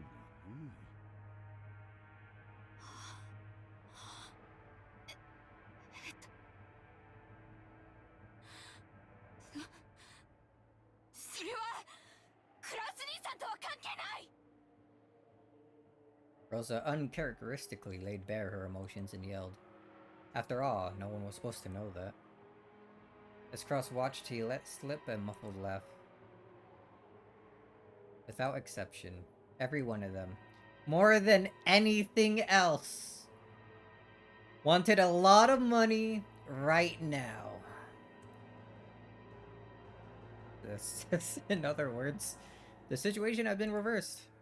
After all, the person the younger siblings were threatening was the only one who had no urgent need for a large sum of money. The other three, however, wanted a lot of money quickly, no matter the cost.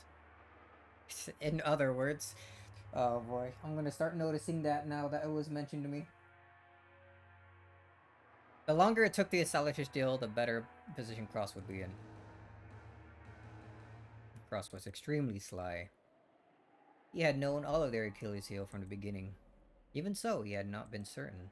Therefore, he had hidden his knowledge until the very end, striking back only after analyzing their attitudes. 私もできることなら、可愛い弟や妹たちの危機に金を工面してやりたいと思っているよ。だが、残念なことに持ち合わせがなくてね。7億半もの大金が工面できるスポンサーに心当たりがあるなら、先にそちらを当たってもらいたいのだよ。Cross's elated words were so obviously detached from what he actually felt, the other siblings could do nothing more than listen, grinding their teeth. If they could think of a sponsor that convenient, they wouldn't have kept up this charade. They had entered this huge battle specifically because they had exhausted all other options. In other words, it was repeated. In other words... もしお前たちがどうしてもこの兄を頼りたいというなら、私の口利きでスポンサーを探してやってもよいのだがね。おっと、私にはそんなものはいないと言っていたか。それではどうにもならんね。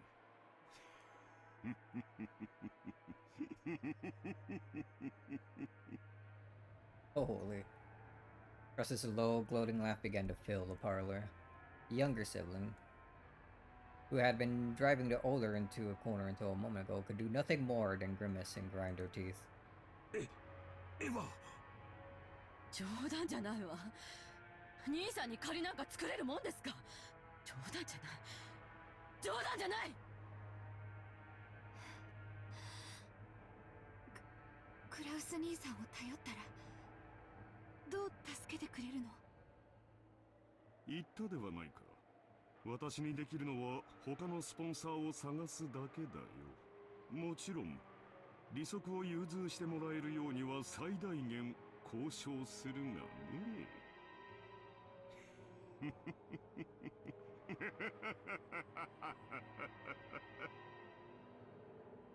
ちくしょう、足元見やがって。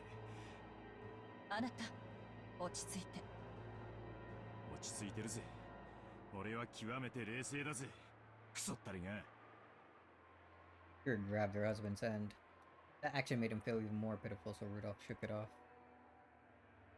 Ross laughed as though watching something highly amusing. こんな時、本当に親父殿の隠し黄金が見つかればいいんだがね。そうすればすぐに25億ずつをこの場で切り分けてやれるのだが、残念残念残念至極。非常に極めて実にどうしようもなく残念だ。今宵は兄弟みんなで酒を酌み交わしながら、ベアトリーチェの碑文の謎をみんなで解き明かしてみようじゃないかね。仲良し兄弟が4人揃えば、きっと解けない謎はないはずさ。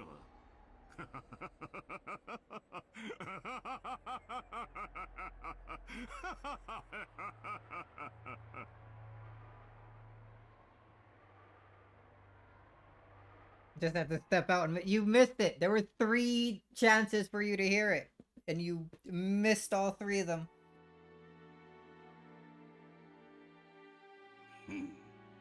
Oh, chandelier.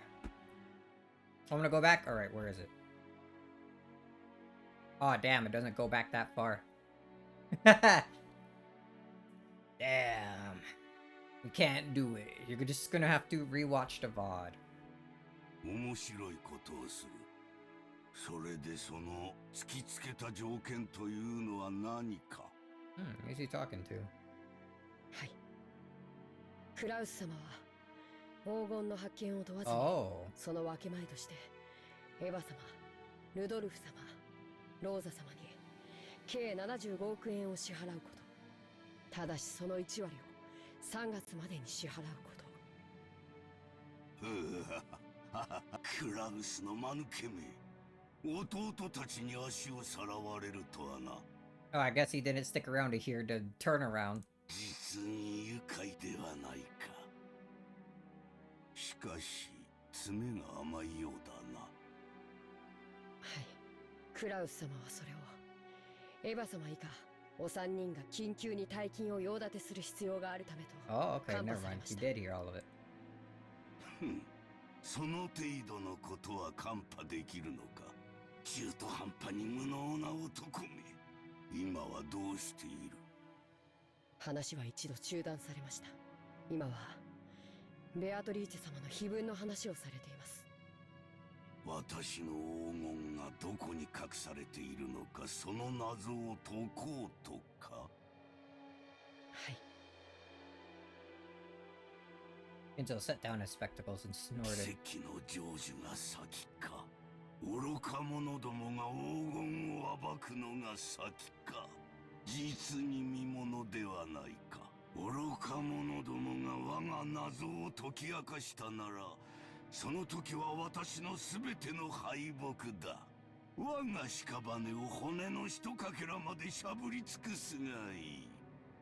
愚か者どもの貪欲さが偉大なる魔法に奇跡を宿らせるのだ。だがもし奇跡の成就が先だったなら、先だったなら、ベアトリーチェは再び蘇る。私が半生をかけて追い求めたあの美少が蘇るのだ。おお、ベアトリーチェ、奇跡を落とす聖なる夜がやってくるぞ。悪魔たちとのゲームが始まるぞ。私はきっと打ち勝つ。絶対に生き残る。他の奴らの命はくれてやる。富も名誉も財産も黄金も何もいらぬ。ただお前の微笑みがもう一度見たいだけなのだ。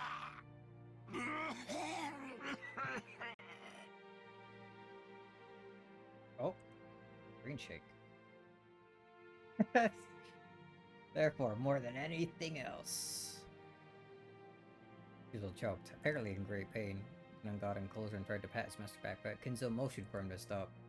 なぜ私が黄金の隠し場所をわざわざ人目に触れるように晒したかわかるか？いえ。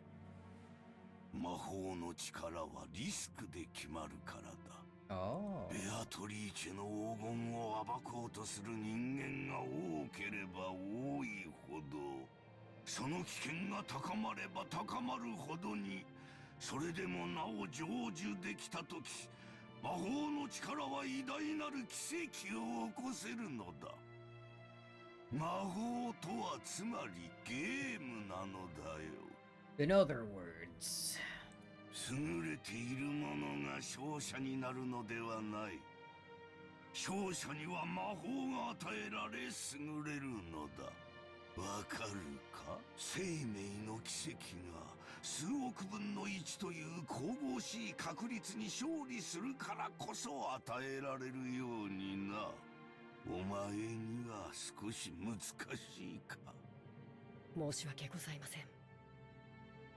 よい。つまりはこういうことだ。ベアトリーチェの碑文の謎を解いた者には、私が築き上げてきた全てを与えよう。富、名誉、黄金、そして後宮家の家督。私が築き上げてきた全てだ。その謎に挑む資格があるのは何も私の息子たちだけとは限らぬ。たとえお前であっても、その謎を解けたなら全てを。はい。ですが、僕にはあのような難しい謎は分かりかねます。無論だ。難解に作った。だがお前も挑め。それが我が魔法の奇跡を呼ぶ糧となる。誰もが挑み、誰にも至れなかったら、そのだが奇跡が集い、魔法の力が生まれたなら、その時こそベアトリーチェがよみがえるのだ。だからお前も挑め。誰もが挑め。そして我が魔法に力を捧げるのだ。わかるな。はい、努力します。For a long while, Ginzo repeatedly muttered to himself, agitated and clutching at his head. Kanon swayed, or it stayed where he was, alert and unmoving, until he was given the next order from his master. Ginzo eventually realized this. もうよい。下がれ。酒棚に菓子の袋があろう。ダチンに持っていくがよい。結構です。僕は家具ですから。ふん。家具は菓子など食わぬか。道理だな。ならばもう下がれ。はい、失礼いたします。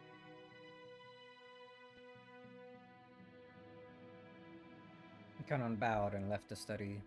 As the door closed, a heavy locking noise sounded out. So I'm not even sure where to begin on that riddle.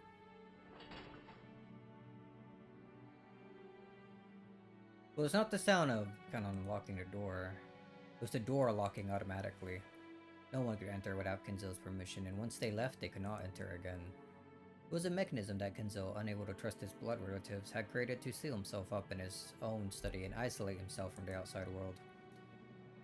He was already unable to trust anyone excepting...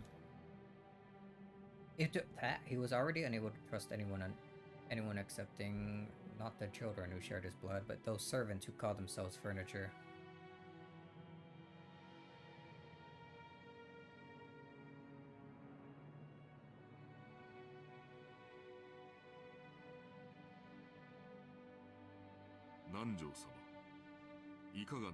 In front of the painting? ああ、源氏さん。いや、何居場所がなくなりましてな。With a bitter laugh, Nanjo turned to face the door to the parlor. That look was apparently enough to tell Genji what Nanjo wanted to say. For the most part, Genji also understood the family's situation. Must have made him want to frown, knowing that right now in the lounge, Master he served was being discussed so disrespectfully. But it would have been difficult to gather that from his indifferent expression. しかし、私にはわかりませんな。どうして金蔵さんはこんな挑発的なものを書かれたのでしょう。Angel looked at the portrait of Beatrice. No, he actually directed his gaze beneath the portrait at the plate with the epitaph. 私には親方様のお考えが分かりかねます。深いお考えがあってのこととお察しします。金蔵さんのチェスは昔から随分と遠大な読みで布石を打たれるものでした。Can we get the epitaph? Was it not read to us earlier? I guess he read like some of it, but not all of it. いや、時には理解できない一手さえ。私ごとき凡庸では何を目論まれているのか皆目見当もつきませんな。私はこれを親方様の何かの遺言状ではないかと考えています。それを理解できた者に財産や家督をお譲りになられようということなのでしょう。つまり私のようなよそ者に解かれてしまう前に兄弟4人で協力し合って謎を解け。 Not that knowing all of it helps. I bet if I read it once, I'd be able to figure out. I have a big brain. 金蔵さんは息子さんたちのことを口悪く罵ってはいますが、なんとか兄弟が仲を取り戻してほしいと願われているのかもしれません。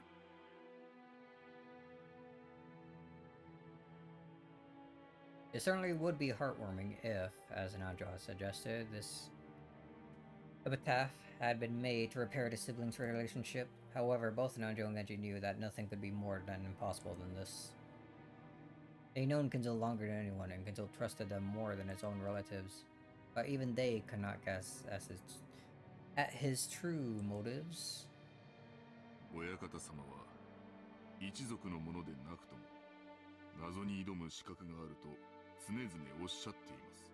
南條先生はいかがですか？この老いぼれには少々難解が過ぎますな。実は以前この碑文を手帳に記しましてな。夜な夜な寝る前に挑んでみたのですが実に難しい。お迎えが来るまでの間ゆっくり楽しむことができそうです。源氏さんこそいかがですかね。私めは親方様にお仕えする家具に過ぎません。黄金も財産も私には不要なもの。やれやれ、本当に謙虚な方です。だからこそ金蔵さんもあなたには心を許されるのでしょう。ならば光栄なことです。What is this one way to put it? Killjoy? I don't know about that. He's just doing his job. As Nanjo lightly laughed in response, he once again looked at the epitaph.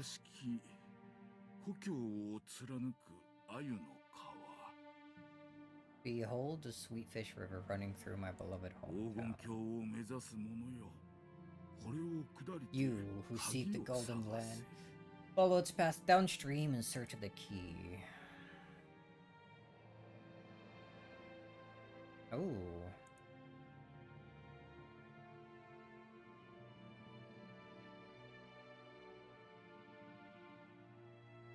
Sweet Fish River running through my beloved hometown. You who seek the golden land, follow its path downstream in search of the key. As you travel down it, you will see a village. In that village, look for the shore the two will tell you of. There sleeps the key to the Golden Land. The one who obtains the key must then travel to the Golden Land in accordance with these rules.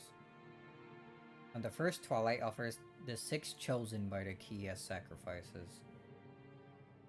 On the second twilight, those who remain shall tear apart the 2 who are close. On the third twilight, those who remain shall praise my noble name. On the fourth twilight, gouge the head and kill. Holy. On the fifth twilight, gouge the chest and kill. On the sixth twilight, gouge the stomach and kill. On the seventh twilight, gouge the knee and kill. Eighth twilight, gouge the leg and kill. On the ninth twilight, the witch shall revive, and none shall be left alive. On the 10th twilight, at journey's end, you shall obtain through the power of the Golden Land's treasures, once and for the last time. The witch shall praise the wise and bestow 4 treasures. One shall be all the gold from the Golden Land. One shall be the resurrection of all the dead souls. One shall be the resurrection of the love that was lost. One shall be to put the witch to sleep for all time. Sleep peacefully, my beloved witch Beatrice. That's a long fucking riddle. Holy.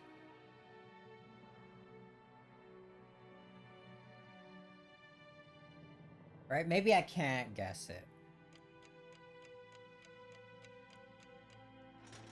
No, 3 p.m.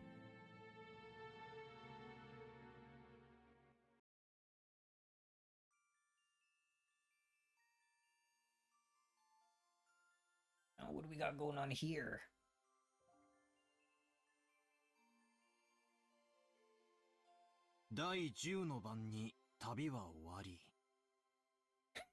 That's okay, nobody can.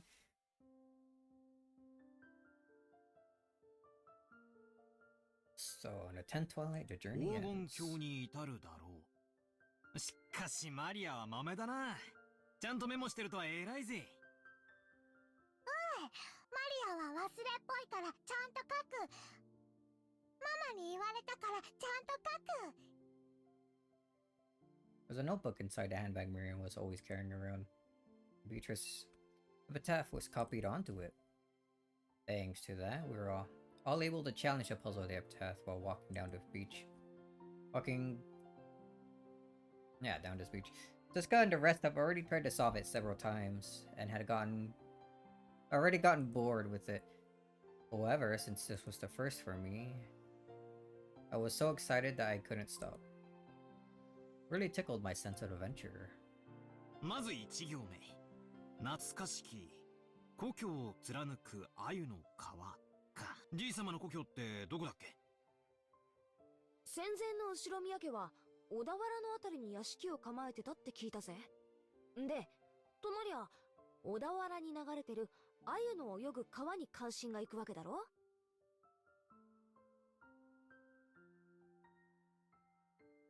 Sasham did on his first read? I don't believe that. You're lying to me. まずはその川が起点になるからな。んで、黄金鏡を目指す者はそいつを下って鍵を探せとあるわけだ。小田原にある川ってなんだ？鮎が泳ぐ川だぜ。小田原で鮎って言ったら早川だろうね。渓流釣りで有名だよ。マリア魚嫌い。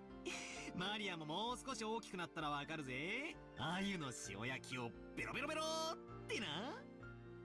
うまいぜ。さっき飯食ったばっかりだってのに、もう腹が減ってきちまうぜ。ビスケットでもお持ちしましょうか。Gallon's here. 悪い悪い。そんなつもりで言ったんじゃないぜ。気にすんな。Yunchan was faithfully keeping us company since she didn't have any afternoon chores for a while. I would have thought that since she's a servant, accompanying us would force her to take care of us and tire her out, but that didn't seem to be the case for her. On the contrary, she seemed to enjoy joining in on a conversation with people close to her age.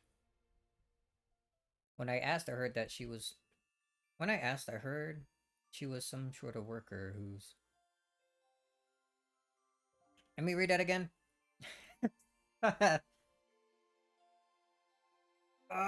Person who has trouble reading shouldn't be reading visual novels. When I asked, I heard that she was the sort of worker whose room and board were supplied by her employer. So normally, the only person closer in age was Jessica. Yeah, I can imagine how that might be pretty dull. さて、小田原で愛の川って言えば早川だってことは分かった。となりゃ下るしかねえよな。早川を下ると何があるんだろうな。下流に出て海に出ると思います。そうさ、河口部に出る。そして碑文の3行目には川を下ればやがて里ありとあるな。ちなみにそういう河口部は大抵大昔から輸送の要衝になってて大きな都市があるもんさ。ここが次のチェックポイントだな。なかなかいい筋だね。バトラ君の想像通り、そこは大昔にとても栄えたことだよ。小田原城があるところだね。修学旅行で小田原城に行った気がします。素敵なお城でしたよ。ああ、私も小田原城だったぜ。洋館に住んでてなんだが、やっぱり日本人は和風の方が落ち着くよな。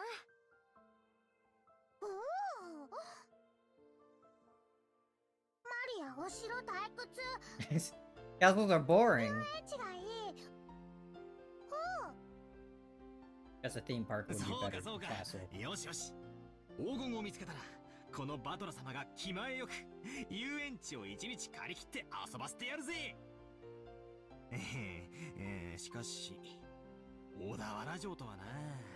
小田原城の隠し黄金。お？こりゃなんだかいかにもって感じだよな。まあ、2年前の私たちもそこまでは行き着いたぜ。小田原で鮎の泳ぐ川を下った里。そこが多分小田原城あたりだろうってところまでは。問題は次の行だろう。さて、バトラの鎮推理はどこまでいけるか見ものだぜ。I grinned broadly. She seemed to be implying that she would have solved the puzzle long ago if it was that easy. Damn it. I'll definitely find it and keep it all for myself. 4行目。その里にて二人が口にし岸を探れ。 The two will tell you of. 二人ってのが何のことかわからねえが、とにかく岸だな。で、岸ってなんだよ。岸って名前がつく地名でもあるのかな。蘇我岸という地名が小田原にあるんだそうですよ。おお、詳しいな。ってことはなんだよ。シャノンちゃんも黄金を狙って謎解きに挑戦してるんだな。となりゃ俺たちはライバルだぜ。別に黄金なんて興味は。ただ以前にジョージ様から教えてもらっただけで。2年前の私たちも同じ推理に行き着いたってわけさ。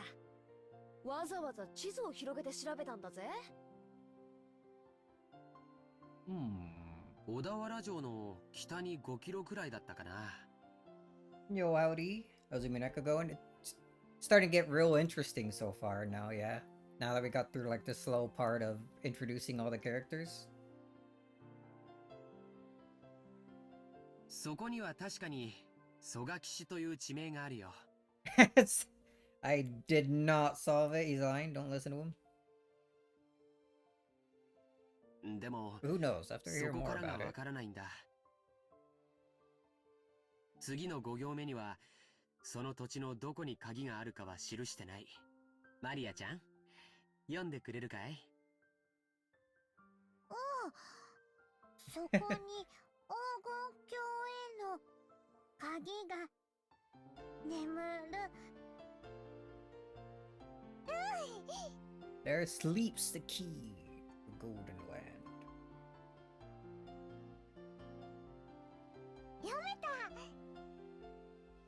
蘇我岸ったって広いだろうし、かつてそこに後宮家の家があったわけでもない。その広大な土地のどこかに鍵が隠されててノーヒントってんじゃ。こいつ Maybe it's not a は手上げ literal ってわけ key. だぜ。確かにな。鍵が手に入らないことにはその先の行に進めないぜ。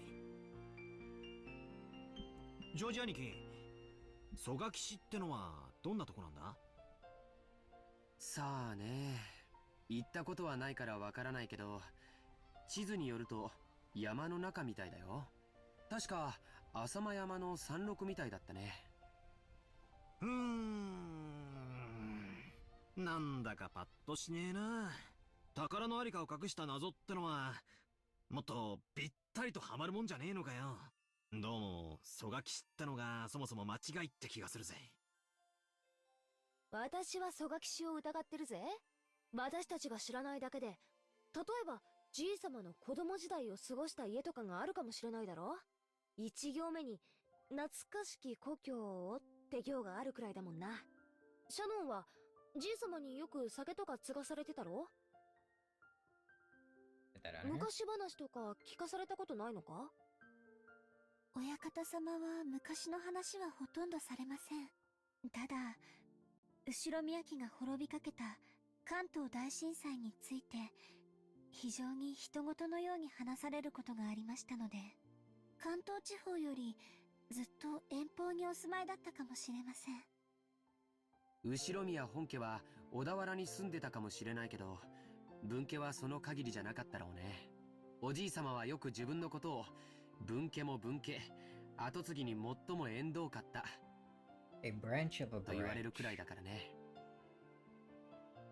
ってことはつまり懐かしき故郷ってのがすでに小田原じゃない可能性もあるってことだな。じいさまの故郷なんて聞いたこともないぜ。聞いても素直に教えちゃくれねえだろうしよ。懐かしき故郷というのが後宮家のルーツを指さないのであれば、小田原説は初めから間違ってることになっちゃうね。もちろん蘇我岸の疑いが晴れたわけじゃないけれども、例えば幼少の頃を小田原で過ごし、その後遠方へ引っ越した可能性もあるだろうし。おお、さっきから何の話かわかんない。Oh, same, me too. Maria had been completely left out of conversation. She now sat puffing her cheeks in boredom. つまりだな、黄金すごろくの最初のスタート地点が決まらないことには何も始まらないってことだぜ。いや待てよ、最初の5行で見つかるのは鍵だろ。鍵なんてなくても扉はぶち壊して入ることだってできるはずだぜ。とりあえず最初の5行をすっ飛ばしてその先の推理に入ってもいいんじゃねえか。They never thought about that? その発想はなかったぜ。まあいいや、どうせ暇つぶしなんだ。続きを聞かせろよ、バトラの推理。でも、その先からは急に物騒になるんですよね。Don-chan frowned slightly after looking back at Maria's notebook to recall what was written there. Yeah, I was forced to agree. 第1の番に鍵の選びし6人を生贄に捧げよう。いきなり物騒になるな。You've heard here Higurashi before? I have not. This is pretty much my first experience to this guy's works. Forced to play it because my friend gifted it to me. I had no choice in the matter. 第2の番には寄り添う2人を引き裂けときたもんだ。No, I do not. I just never got to read any visual novels. 恋仲を破談させるのか。文字通り引き裂くという意味なのか。わかりかねるけど、どっちにせよ気持ちの悪い話だ。その第2の番の解釈を別にしても、第1の番に6人。How do we know it's people specifically, though, that it's referring to? 第4の番から第8の番までで5人。少なく見積もっても11人が生贄にされなきゃならない。おお、ベアトリーチェが蘇るための生贄。 Say that it forced you, but you didn't finish Slay the Princess or even start FFX2. So clearly, I beat FFX the first. I just keep getting distracted when it comes to playing the second one. If you wanted me to play it so bad, maybe you should have told me to finish that before getting me this.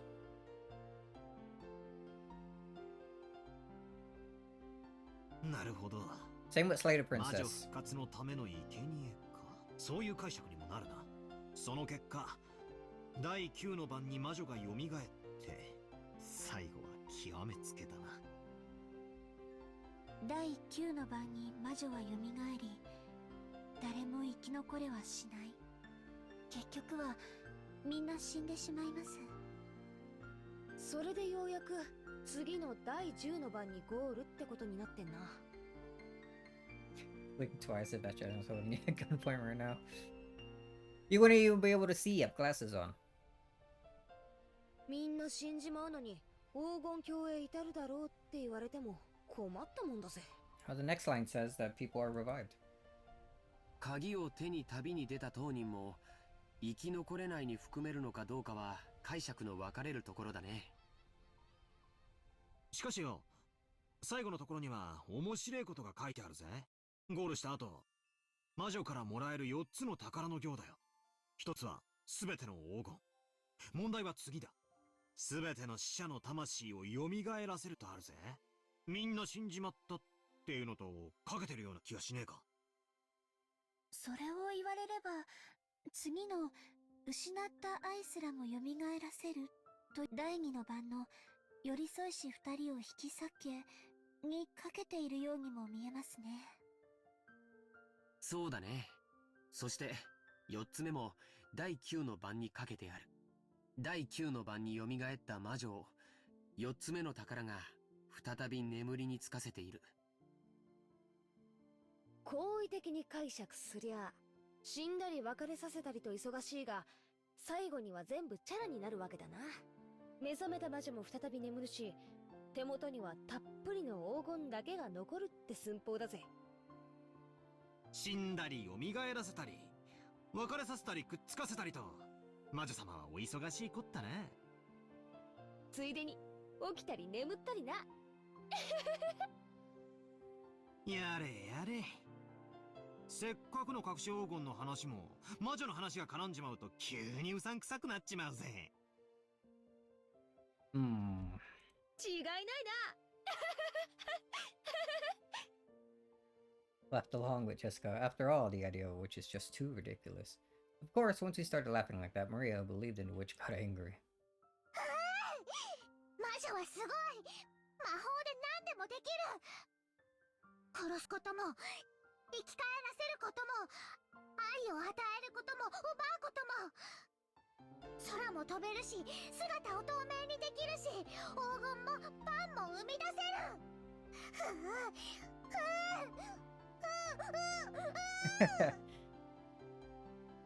いけね。悪い。冗談だよ。 Jessica apologized, sticking out her tongue, but Maria didn't accept it. She grabbed her notebook back out of my hands and opening to some other pages tried to prove that the witch existed. Those pages had colorful drawings of witches on them. And a well conveyed fantastical image Maria had of witches. It wasn't the normal sinister image of a crooked-nosed hag flying around in a broom, but a dreamlike person with unnatural powers who could do anything and wore a beautiful dress. It was just like you expect from an imaginative young girl. Flitting through the sky, crossing a rainbow, dancing around all night with a teacup and a teapot that would never get empty no matter how much you poured out of it. With a flourish of her staff, the stars in the sky would become candy and pour down, and flowers that produced sweets would bud by the roadside. The Maria witches were the only concept that could embody the magical dream that so captivated her.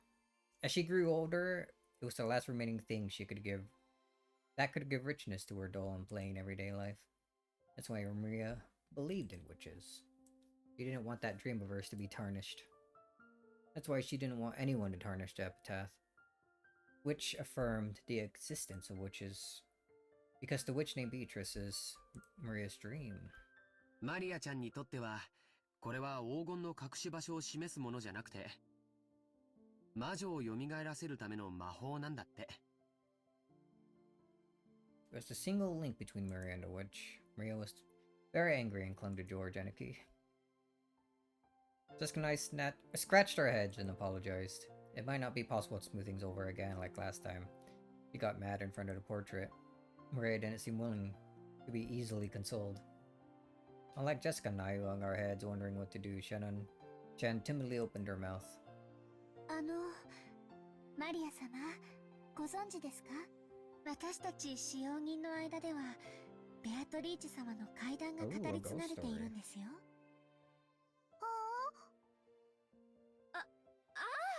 そうだったっけ？シャドン、聞かせてやれよ。私は知らないんだけど、使用人の間じゃかなり有名な話らしいぜ。何の話だ？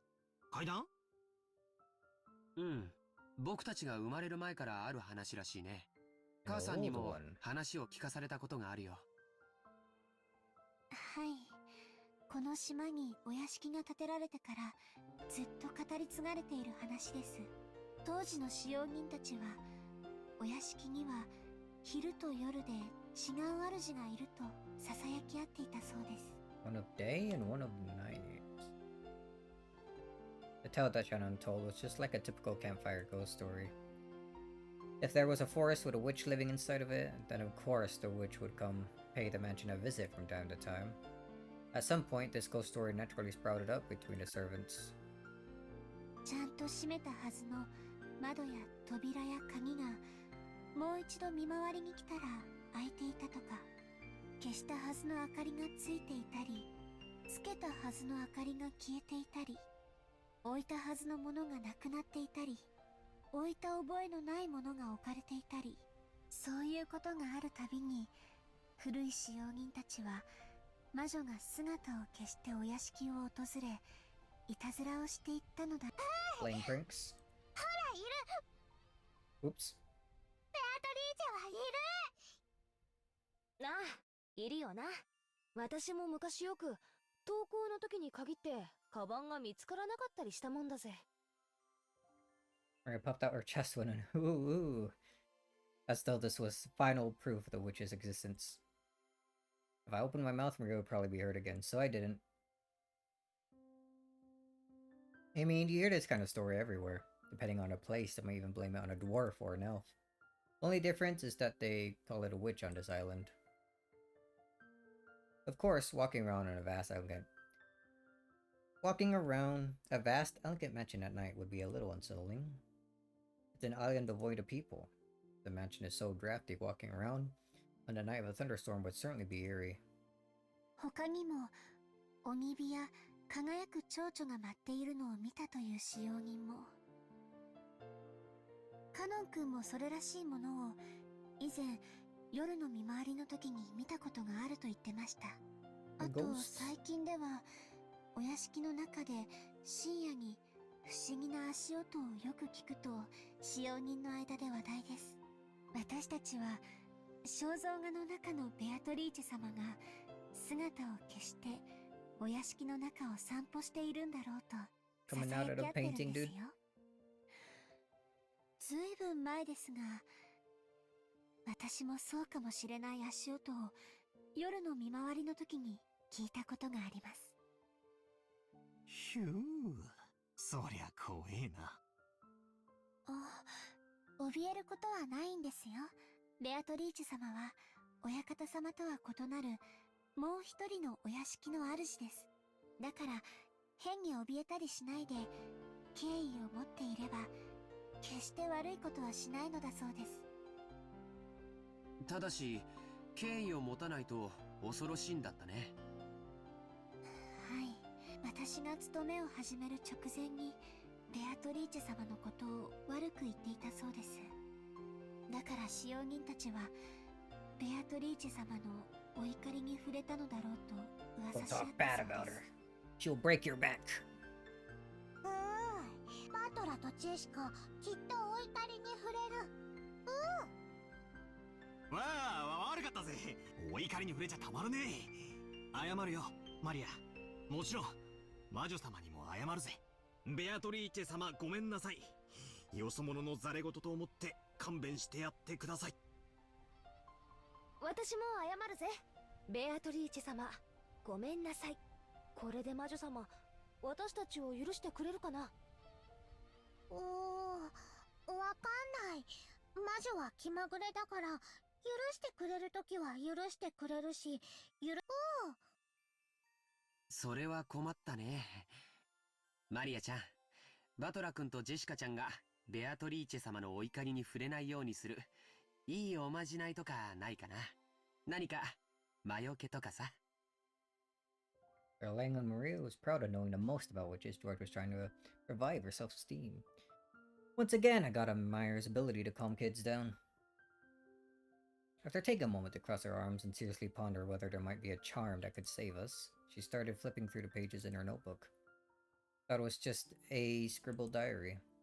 There also seemed to be quite a few pages that looked like they come from a book on black magic. Maria solemnly considered a group of these pages which contained things that looked like magic circles. Apparently, grandfather wasn't the only one with a black magic hobby.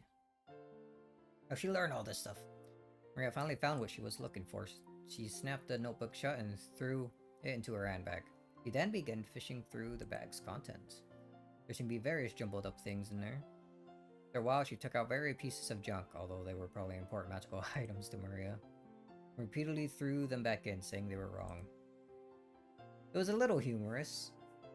Just like when Doraemon took out the wrong tool. Finally, she seemed to discover what she was looking for. With a face that was unimaginably cheery when compared to the intense expression she had worn to Mel. She held those out to Jessica and me.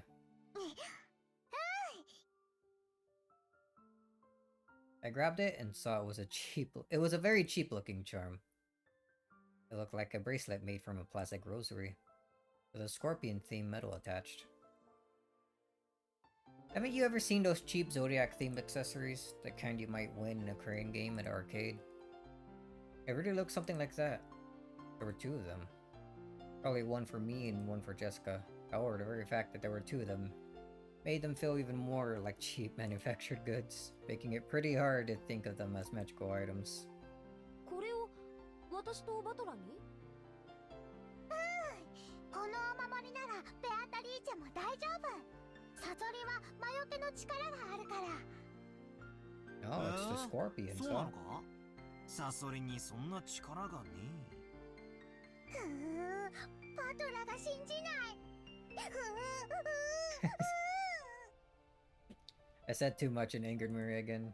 Maria took out her notebook again, pointing out various pages. She went on and on about how the scorpion had such incredible holy power that had been used in magic-repelling magical circles since ancient times. 他の使用人の子から聞いたことがあります。サソリって魔術では魔除けのシンボルとして描かれることもあるんだとか。へえ、そうなのか。サソリは悪い魔法や最悪から守ってくれる。そしてエメラルドは心に平和をもたらしてくれる。だから二重で効果がある。ほんとだ。サソリがエメラルドを抱いて守ってるね。なるほど。これはご利益がありそうだよ。Really want to make fun of those worthless-looking charms, but as I watched Maria explain with all of her heart and realized that she found them for our sakes, I started to feel like it might actually work, even if it was just a prize from some game center. The material quality of charm didn't matter. What mattered was the strength of her feelings.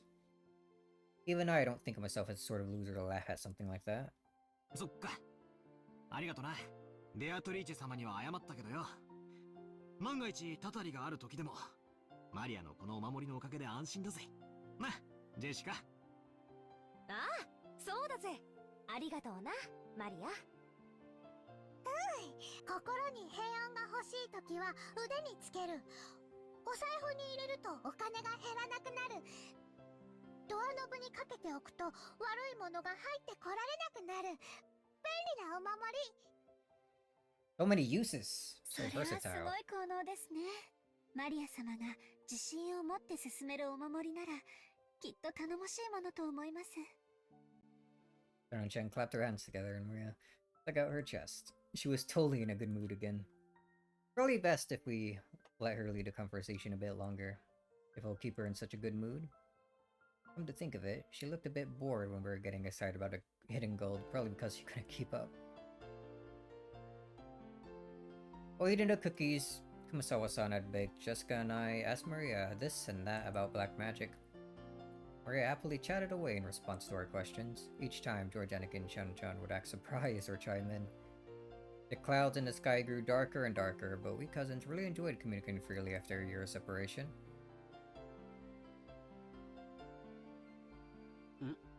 今、額にポタって来なかったかい？ It's gonna start raining? どうだろうな。As George Anakin rubbed his forehead, he looked up at the sky. Considering the color of the sky and the dampness of the air, it wouldn't have been odd for a raindrop to hit him. The wind also seemed to have grown a bit stronger. マリアポタッと来ない。マリアだけ来ない。安心しろ。俺にも来ねえぜ。それに今夜になれば誰にも等しく大雨が降るだろうよ。そうだね。そろそろ引き上げた方がいいかな。Chan looked down at her watch. Probably well into the evening by now. もう仕事に戻る時間かよ。はい、皆様と一緒でありがとうございました。熊沢さんにクッキーをごちそうさまって伝えてね。さあみんな、片付けを手伝おう。Chan declined our help, saying that this was a servant's job, but picking up a dropped fork before the waitress asked to is like my purpose in life. We folded up the blanket, gathered up the trash, and helped clean everything up.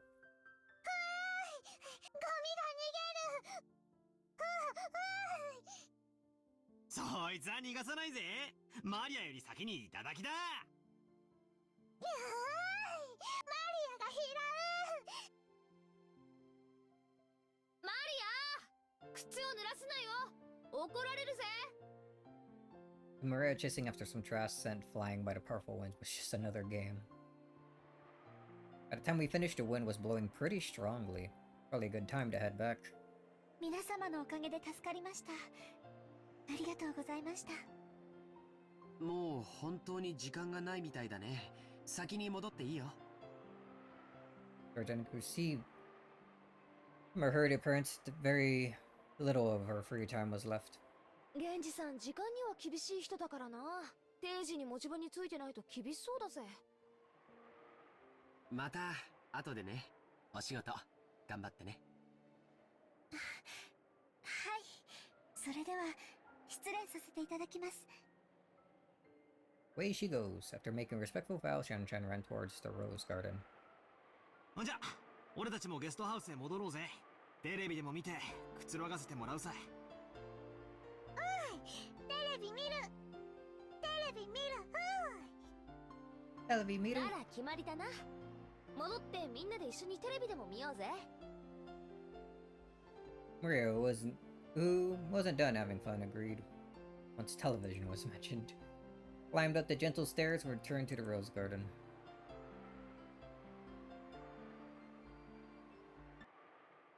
Oh. Very dark. What a different mood. The wind had grown very strong. The roses shook throughout the garden like ripples on the water. This might be our last chance to see these beautiful roses. I bet tonight's typhoon ruins them. バラ、今夜の風でやられちまうかもしれないな。そうだな。バラたちもラッキーだったと思うぜ。台風の前にバトラたちを歓迎できたんだからよ。花はいつか必ず散る。でもだからこそ咲き誇る今をめでることができるんじゃないかな。そうだな。マリアもよく目に焼き付けとけ。今この瞬間が。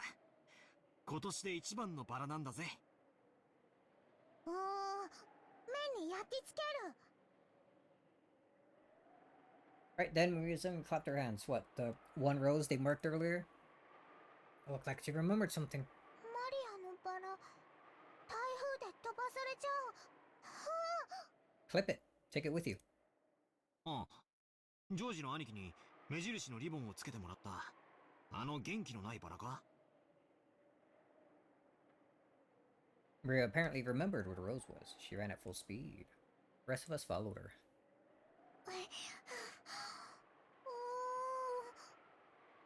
あれはどこだったっけな。確かこの辺だったと思ったぜ。 We searched everywhere around the area, but it was only a single flower among all of these roses after all. Even though we knew it was somewhere close by, we weren't able to find it. Winds making up Typhoon's front lines made roses throughout the garden undulate. It was almost like it was teasing us by making the location Maria's rose impossible to find. ここじゃなかったかな。少し手分けをして探してみようか。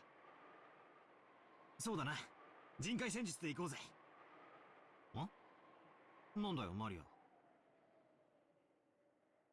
As we made to split up and search, Maria tugged at my jacket with an unhappy face. You could tell that she didn't want it to leave that spot. なんだよ、どうした？ここにあるの？でも現にないぜ。この花壇の裏側だったかもな。みんなで探せば早いぜ。ここなの。マリアのバラはここなの。探して。探して。 The rose is here! Maria stomped her feet in irritation. She pointed at that spot and said it was definitely there, but in actuality, it wasn't. Even so, Maria got mad when she said we were going to search elsewhere. We had a loss for what to do. For a while, we had to stay near Maria and pretend to search through that rose thicket. ない。ない。ない。 Maybe she's saying that it should be here, but it isn't. Maria became increasingly irritated. マリアがすっかり機嫌を損ねちまったぞ。Someone take it. マリアはたまにすごくどうでもいいことを気にし始めちゃうんだよ。それがどうにかなるときはいいんだけど。ないものは探せないしね。困ったな。Just when we're at a loss of what to do, Maria called out in a loud voice.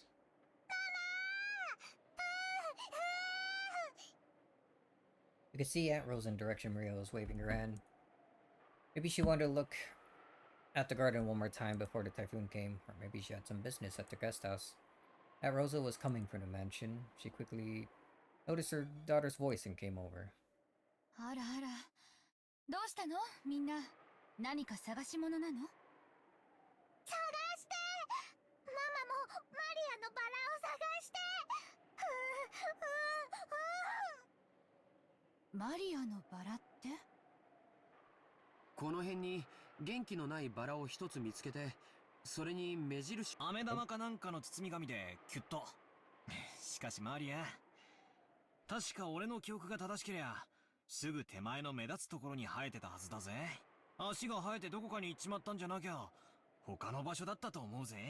マリアの記憶違いじゃないのか？ここなの。ここなの。パトラが信じてくれない。そのうう言うのをやめなさいって何度言ったらわかるの？ママも探してあげるから静かにしなさい。 Never seen Aunt Rosa be anything other than kind and gentle, so her anger surprised me a bit. Aunt Rosa began searching as well, so we went along with her for the time being, but we were already more than sure it wasn't around here. So it didn't take long for Aunt Rosa to realize that too.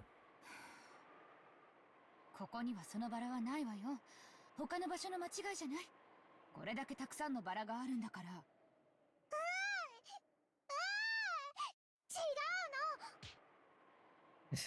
ここにあるの。ママも信じてくれない。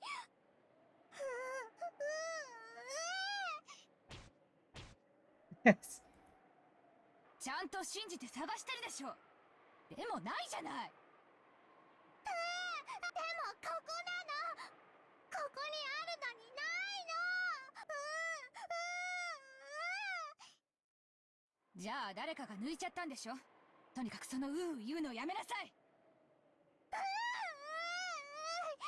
リアのバラ抜いたの誰。 Who did it? Big daughter use it for like the meal they had before.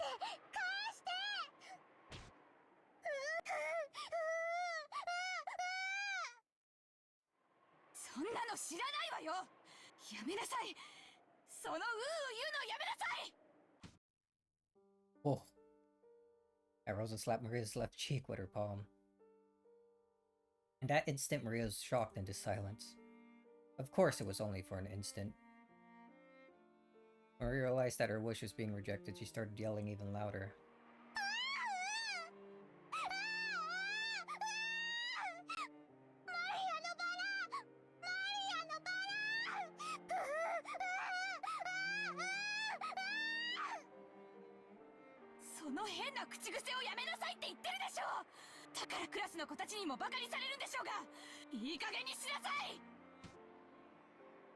Again. This time she didn't go silent. She choked as she started crying and began to bawl in an increasingly loud voice. Aunt Rosa was clearly irritated and lifted her hand once more to try and shut her daughter up. ローザおばさん、まあその小さい子供のことですし、そんなマジになんなくても。I tried to cut in with a bitter smile, rubbing my hands together. But Aunt Rosa glared at me with a serious face, and I realized that I should have stayed out of this. ごめんね。バトラ君たちはちょっとお部屋に戻っててくれる。おばさんはマリアとちょっと話があるの。誰もマリアのバラを信じてくれない。ここにあったのに。探してここなの。ここにあったの。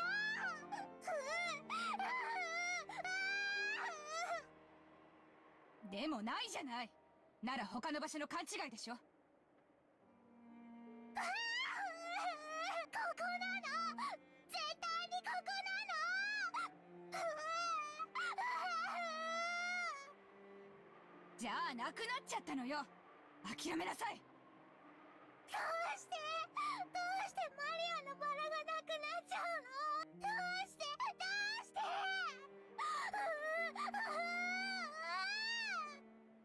知らないわよ、そんなの。だからその言うのをやめなさい。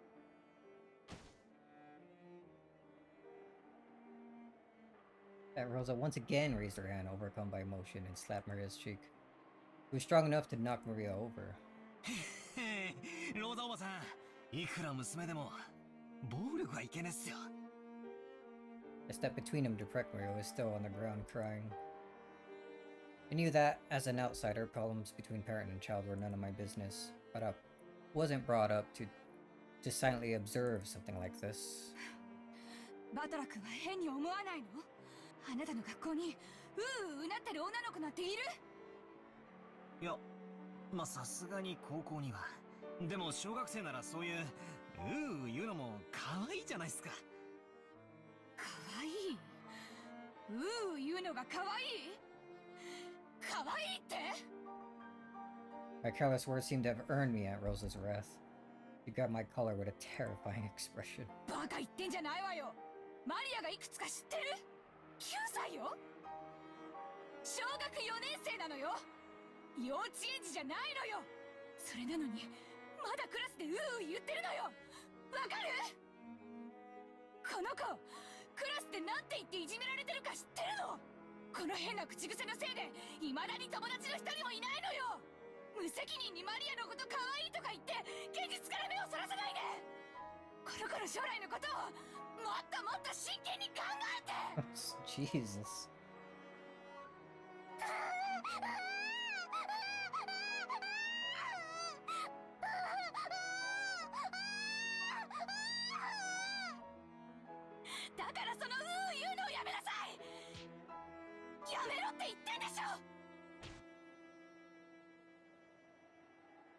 Aunt Rosa struck Maria's quivering head, from which an increasingly unhappy voice was rising. I tried to stop it, but Aunt Rosa pushed me away. My back hit George Anarchy.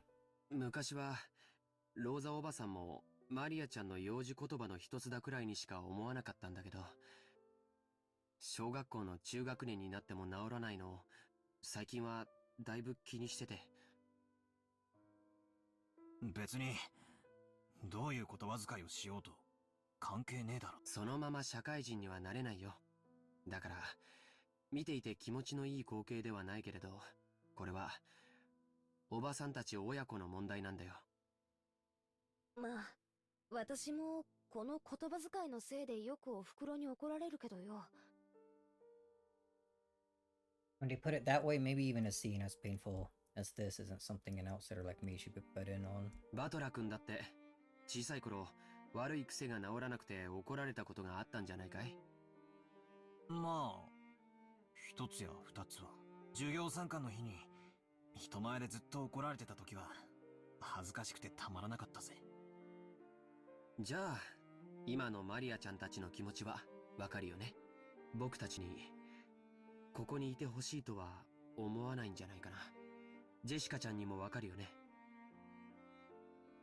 怒られてるところを誰かに見られてえとは思わないぜ。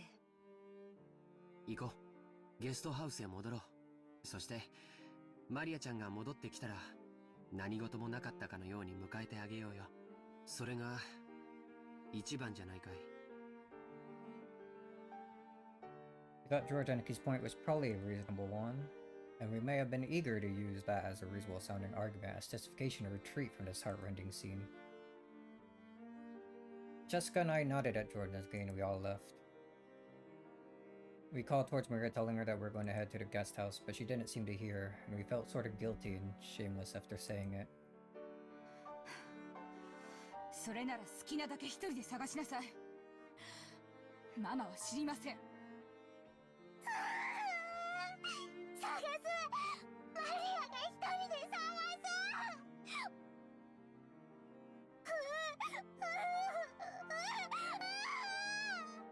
勝手にしなさい。Oops. After blasting her with those last few words, Rosa spun on her heels and quickly returned to the mansion. Mary probably viewed that as a cold gesture meant to injure. That wasn't Rosa's intention. It was because the hand which she had so emotionally struck Mira's cheek was still numb. It's because if she stayed there screaming, she might again be taken over by emotion to continue slapping her daughter's cheek over and over. After Rosa slept, Maria was left alone in the rose garden. The wind began to blow stronger and stronger, and every once in a while a raindrop would fall on her forehead. However, Maria couldn't leave that place. Not until she found that poor wilting rose. It had definitely been there. Even so, it wasn't. Even though she knew the place, and even though it had been there, it wasn't. Maria bitterly stared at the place it was supposed to be and thought frantically.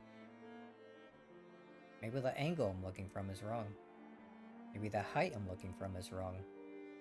While gazing at the single point, Maria repeatedly stood up, changed her position, and continued to stare. The wind was getting stronger and stronger, but Maria kept on looking for that rose in front of the flower bed.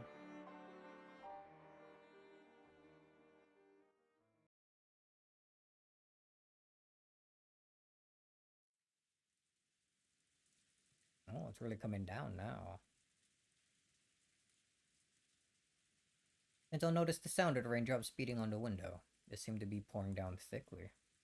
It had begun to rain later than the weather report had predicted. Angela approached her window as if being summoned by the sound of the rain. The sound of the rain is a sound of silence. That sound feels quieter than any silence and makes humans remember that, in the end, they're alone from the moment they're born to the moment they die. 遅かったではないか、ベアトリーチェ。 Were those words directed at the rainy sky? There was no one to be seen in the direction of Kinzo's gaze. さあ、始めようではないか。私とお前の奇跡の宴を。今こそこの島は現世より切り離された。もう誰も私の儀式の邪魔をすることはできぬ。お前にふさわしい生贄は十分にあるぞ。息子たちが4人、その伴侶が3人、孫たちが4人、私に客に使用人たち。どれでも好きなだけ食らうがいい。運命の鍵は悪魔のルーレットに従い生贄を選ぶであろう。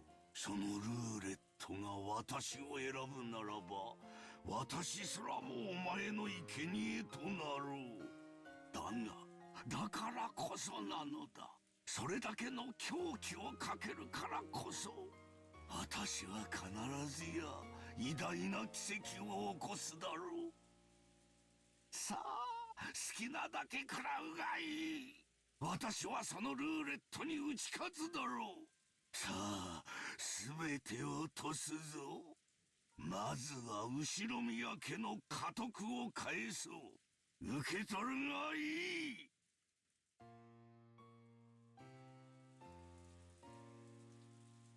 The door went open, ripped the golden ring off his finger, and forcefully threw it away. At that time, the sound of thunder rang out, giving the illusion that the lightning had accepted the ring. そしてお前が蘇った時、そこにいるのは私であるだろう。私が最後まで生き残り、お前の目覚めを見守るだろう。さあ来たれ、ベアトリーチェ。ようこそ我が宴。私が生み出した全てと引き換えに、私にもう一度だけ奇跡を見せておくれ。おー、ベアトリーチェ。 Chandelier.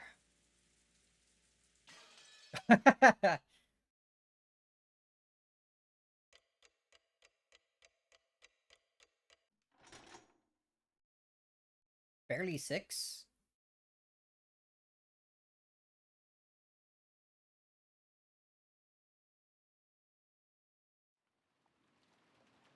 Oh boy.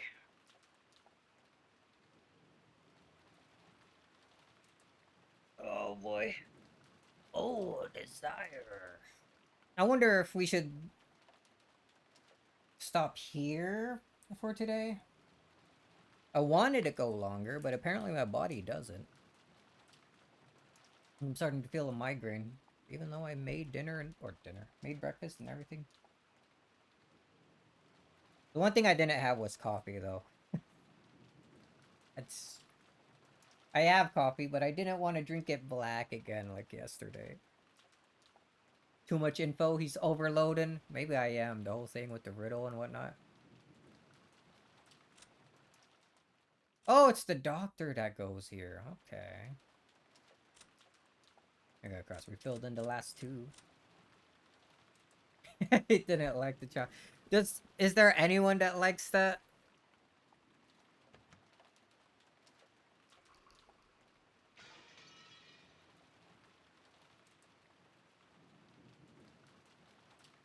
Rosa seemed to be a big fan. I don't know about that.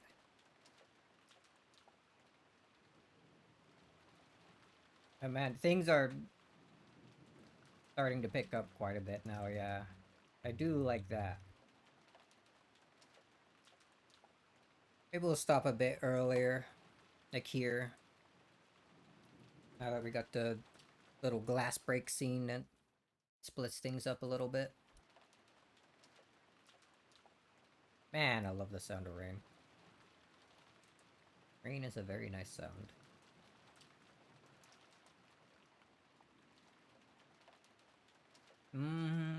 Only 4 hours though? Or a little less than 4 hours. Like 3.5, closer to that.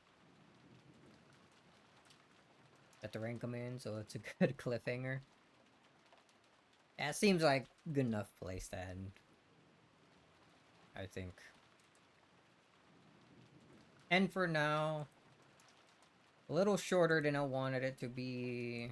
I'll be in a much better mood to stream longer once I actually have like proper like sugar and milk to go in my coffee. Okay. You know, yesterday, because I don't have sugar either, so yesterday I was also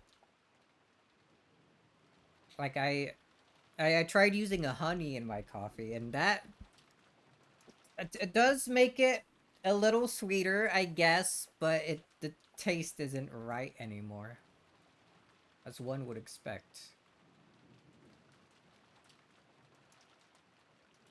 Yeah, let's also do this. Have some music from this weird chat and nonsense. Would I recommend honey and coffee? No.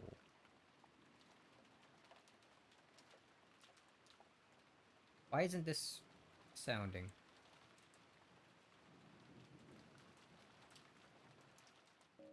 Oh, there it goes.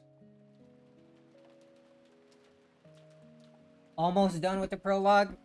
When you say almost done, how much longer do you think that would be? 20 more hours left to go? Okay, that's too much. I can't do that. If you said like an extra hour or so, maybe.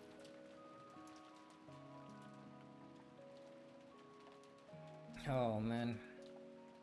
Oh well, it's not like I'm in any rush to beat this. It's nice to always have something consistent to do on the week. The rest of the episode.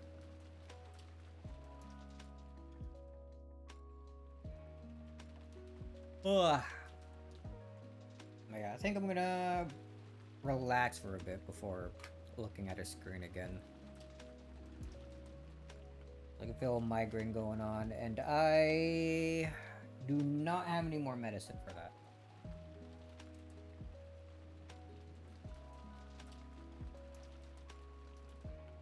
It goes from walking to sprinting. I already kind of feel it picking up a bit already. And go even faster? I don't know if I'll be able to keep up. What if it's too fast?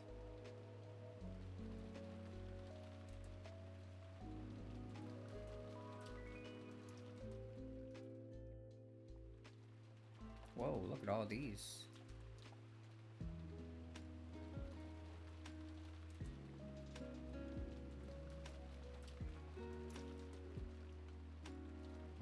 Anyway, yeah, we'll end here early. Maybe stream later. Maybe pick up stream later in the evening. Mess with Rivals update. Maybe. Probably not. I usually say I want to stream in the evenings and then I never do it. Too tired by that point.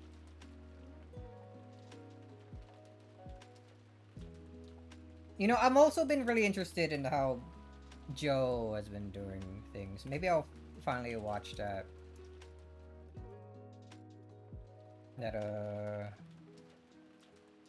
one video sent me earlier.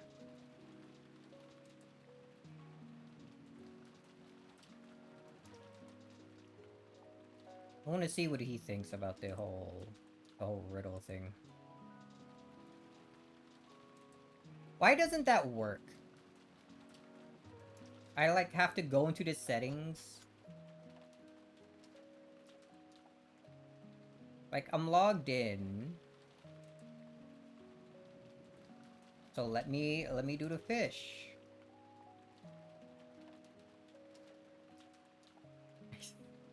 Damn. Alright. I'll just fish manually. Think you're safe for the first video? Joe quit first time before the test even came up. Alright. I'll check that out later then. I remember him mentioning something about how pervy the beginning part of the game is. And I definitely see that. Like, I saw that. Apparently, like, that sort of stuff goes down later on. and isn't as there anymore. Man, can you tell my brain is lagging? The way I'm trying to speak here? Coffee really does help the brain juices flow. Coffee is the brain juice. Started getting interested around the time you did too. Yo, we're like the same. Brothers, he and I. Alright, but we're gonna end things here. Maybe I'll come back and check out Umineko a little bit more before bed or something. Maybe. I said I want to stop. I'm gonna stop. And then I'm also thinking about, but what if I continue it a little bit more? I'm not one for like reading much books or even doing any visual novel stuff. I don't think I've ever played a visual novel before this one. But it is interesting. It's different from like reading an actual novel or like a manga or something. The like visuals and like sound effects and whatnot really help add a bit more.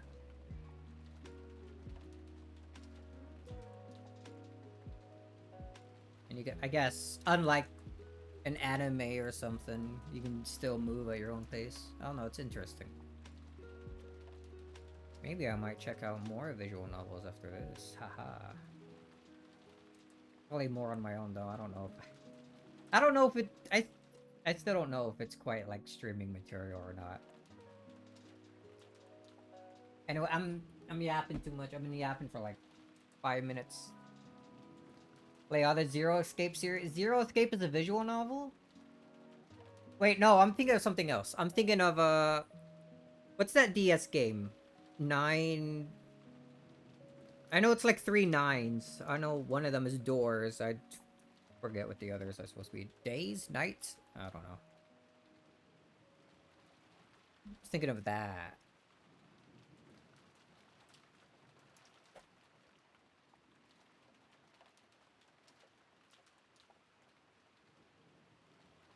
Wait, that's part of the Zero Escapes series?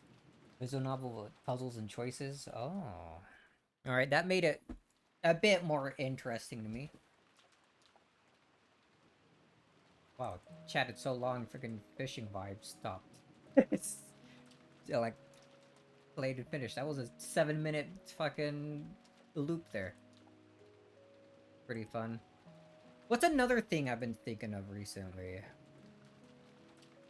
Professor Layton, right. I was thinking about those games again, like, after the, Switch Direct that we had a few days ago. Because they showed us, like, 5 seconds of a new one for the Switch 2. I was kind of thinking... Because I played the very first one. But I only played, like, half of the second one. And when I did that, it was, like... Must have been back when I was still in middle school, right? So it's been an absolute age since I last played them. I probably don't remember any of the puzzle solutions at all. I partially remember the story of the first one. I remember the big twist of the first one. That one's hard to forget. But it could be fun to play those games again. In addition to that, the Ace Attorney games have also interested me for a long time. I know basically nothing about that series at all.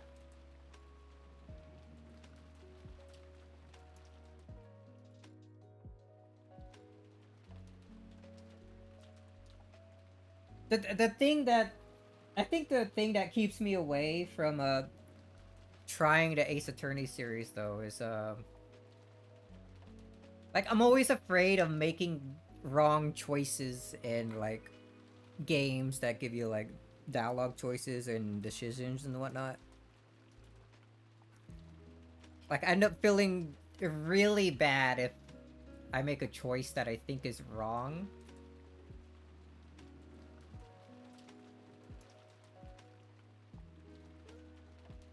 Like, and then there's also...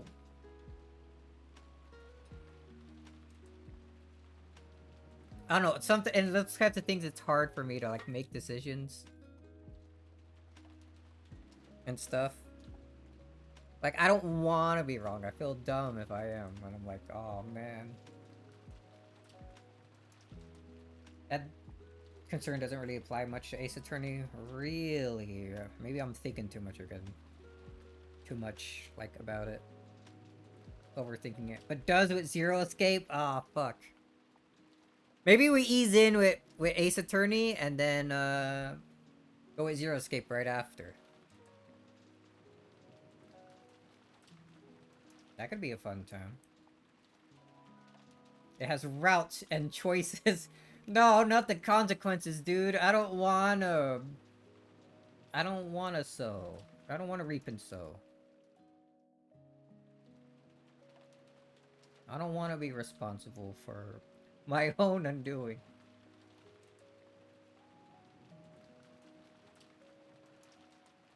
I don't know if it's part of it, but I'm also the kind of guy who feels really bad about, like, about messing with NPCs. I can't be me. I can't be too mean in a video game. It hurts me. It hurts my soul.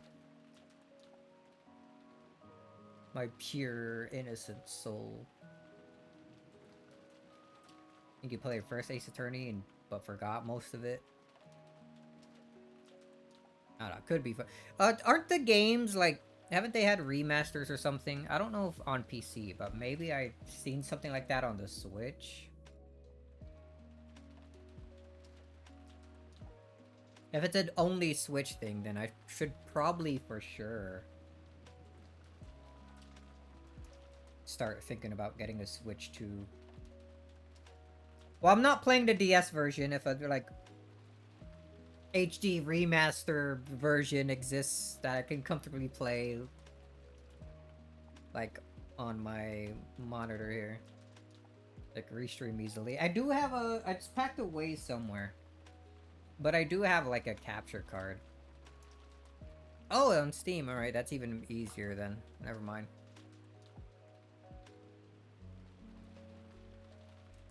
No, that's in the future. There's too many games I want to get into. On PlayStation, I don't think I'm gonna, like, plug in my PS4 anytime soon again. That's too much work.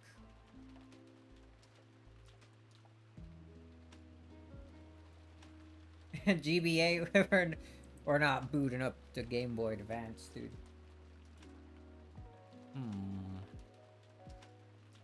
Alright, because I know I've been talking recently about Yakuza, which is another... Every series I want to get into has like 10,000 games to them, dude. It's fucked up. I so little time, man. Too many things that look cool. Dude, I can't help that I, like, grew up poor, man. You know how long it took me to get a PS4? And the only reason I wanted that was to play Ratchet and Clank.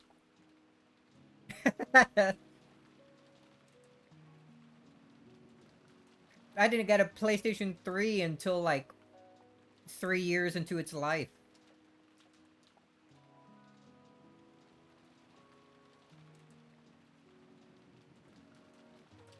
Anyway, I've been talking for for like 20 minutes here. It's about random nonsense. You know, maybe that's why... Why did I click out of that? Hello? My music.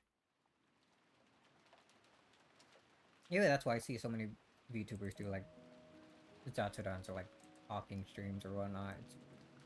Sometimes it's fun just to, like, chat. Random nonsense. I wonder if I would have been able to do this, like, a couple years ago when I first just started and deciding to stream, like, consistently. Man, I wish I actually remember to record and back up all my old streams. Insatiable Yap streamer. It's not quite. I don't think I'm at that level yet. My yapping level is like, I'd say around a 4 out of 10. Maybe a 5. Like mid.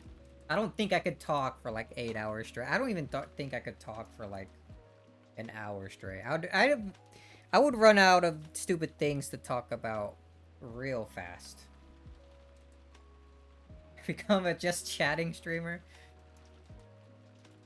Yeah, welcome to my just chatting stream. We're gonna talk about Kingdom Hearts lore for 10 hours straight. Buckle in.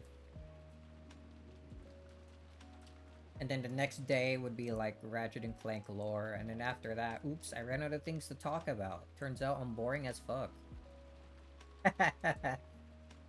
Alright, we've been sitting on the screen for like 20 minutes. Let's go ahead and end things.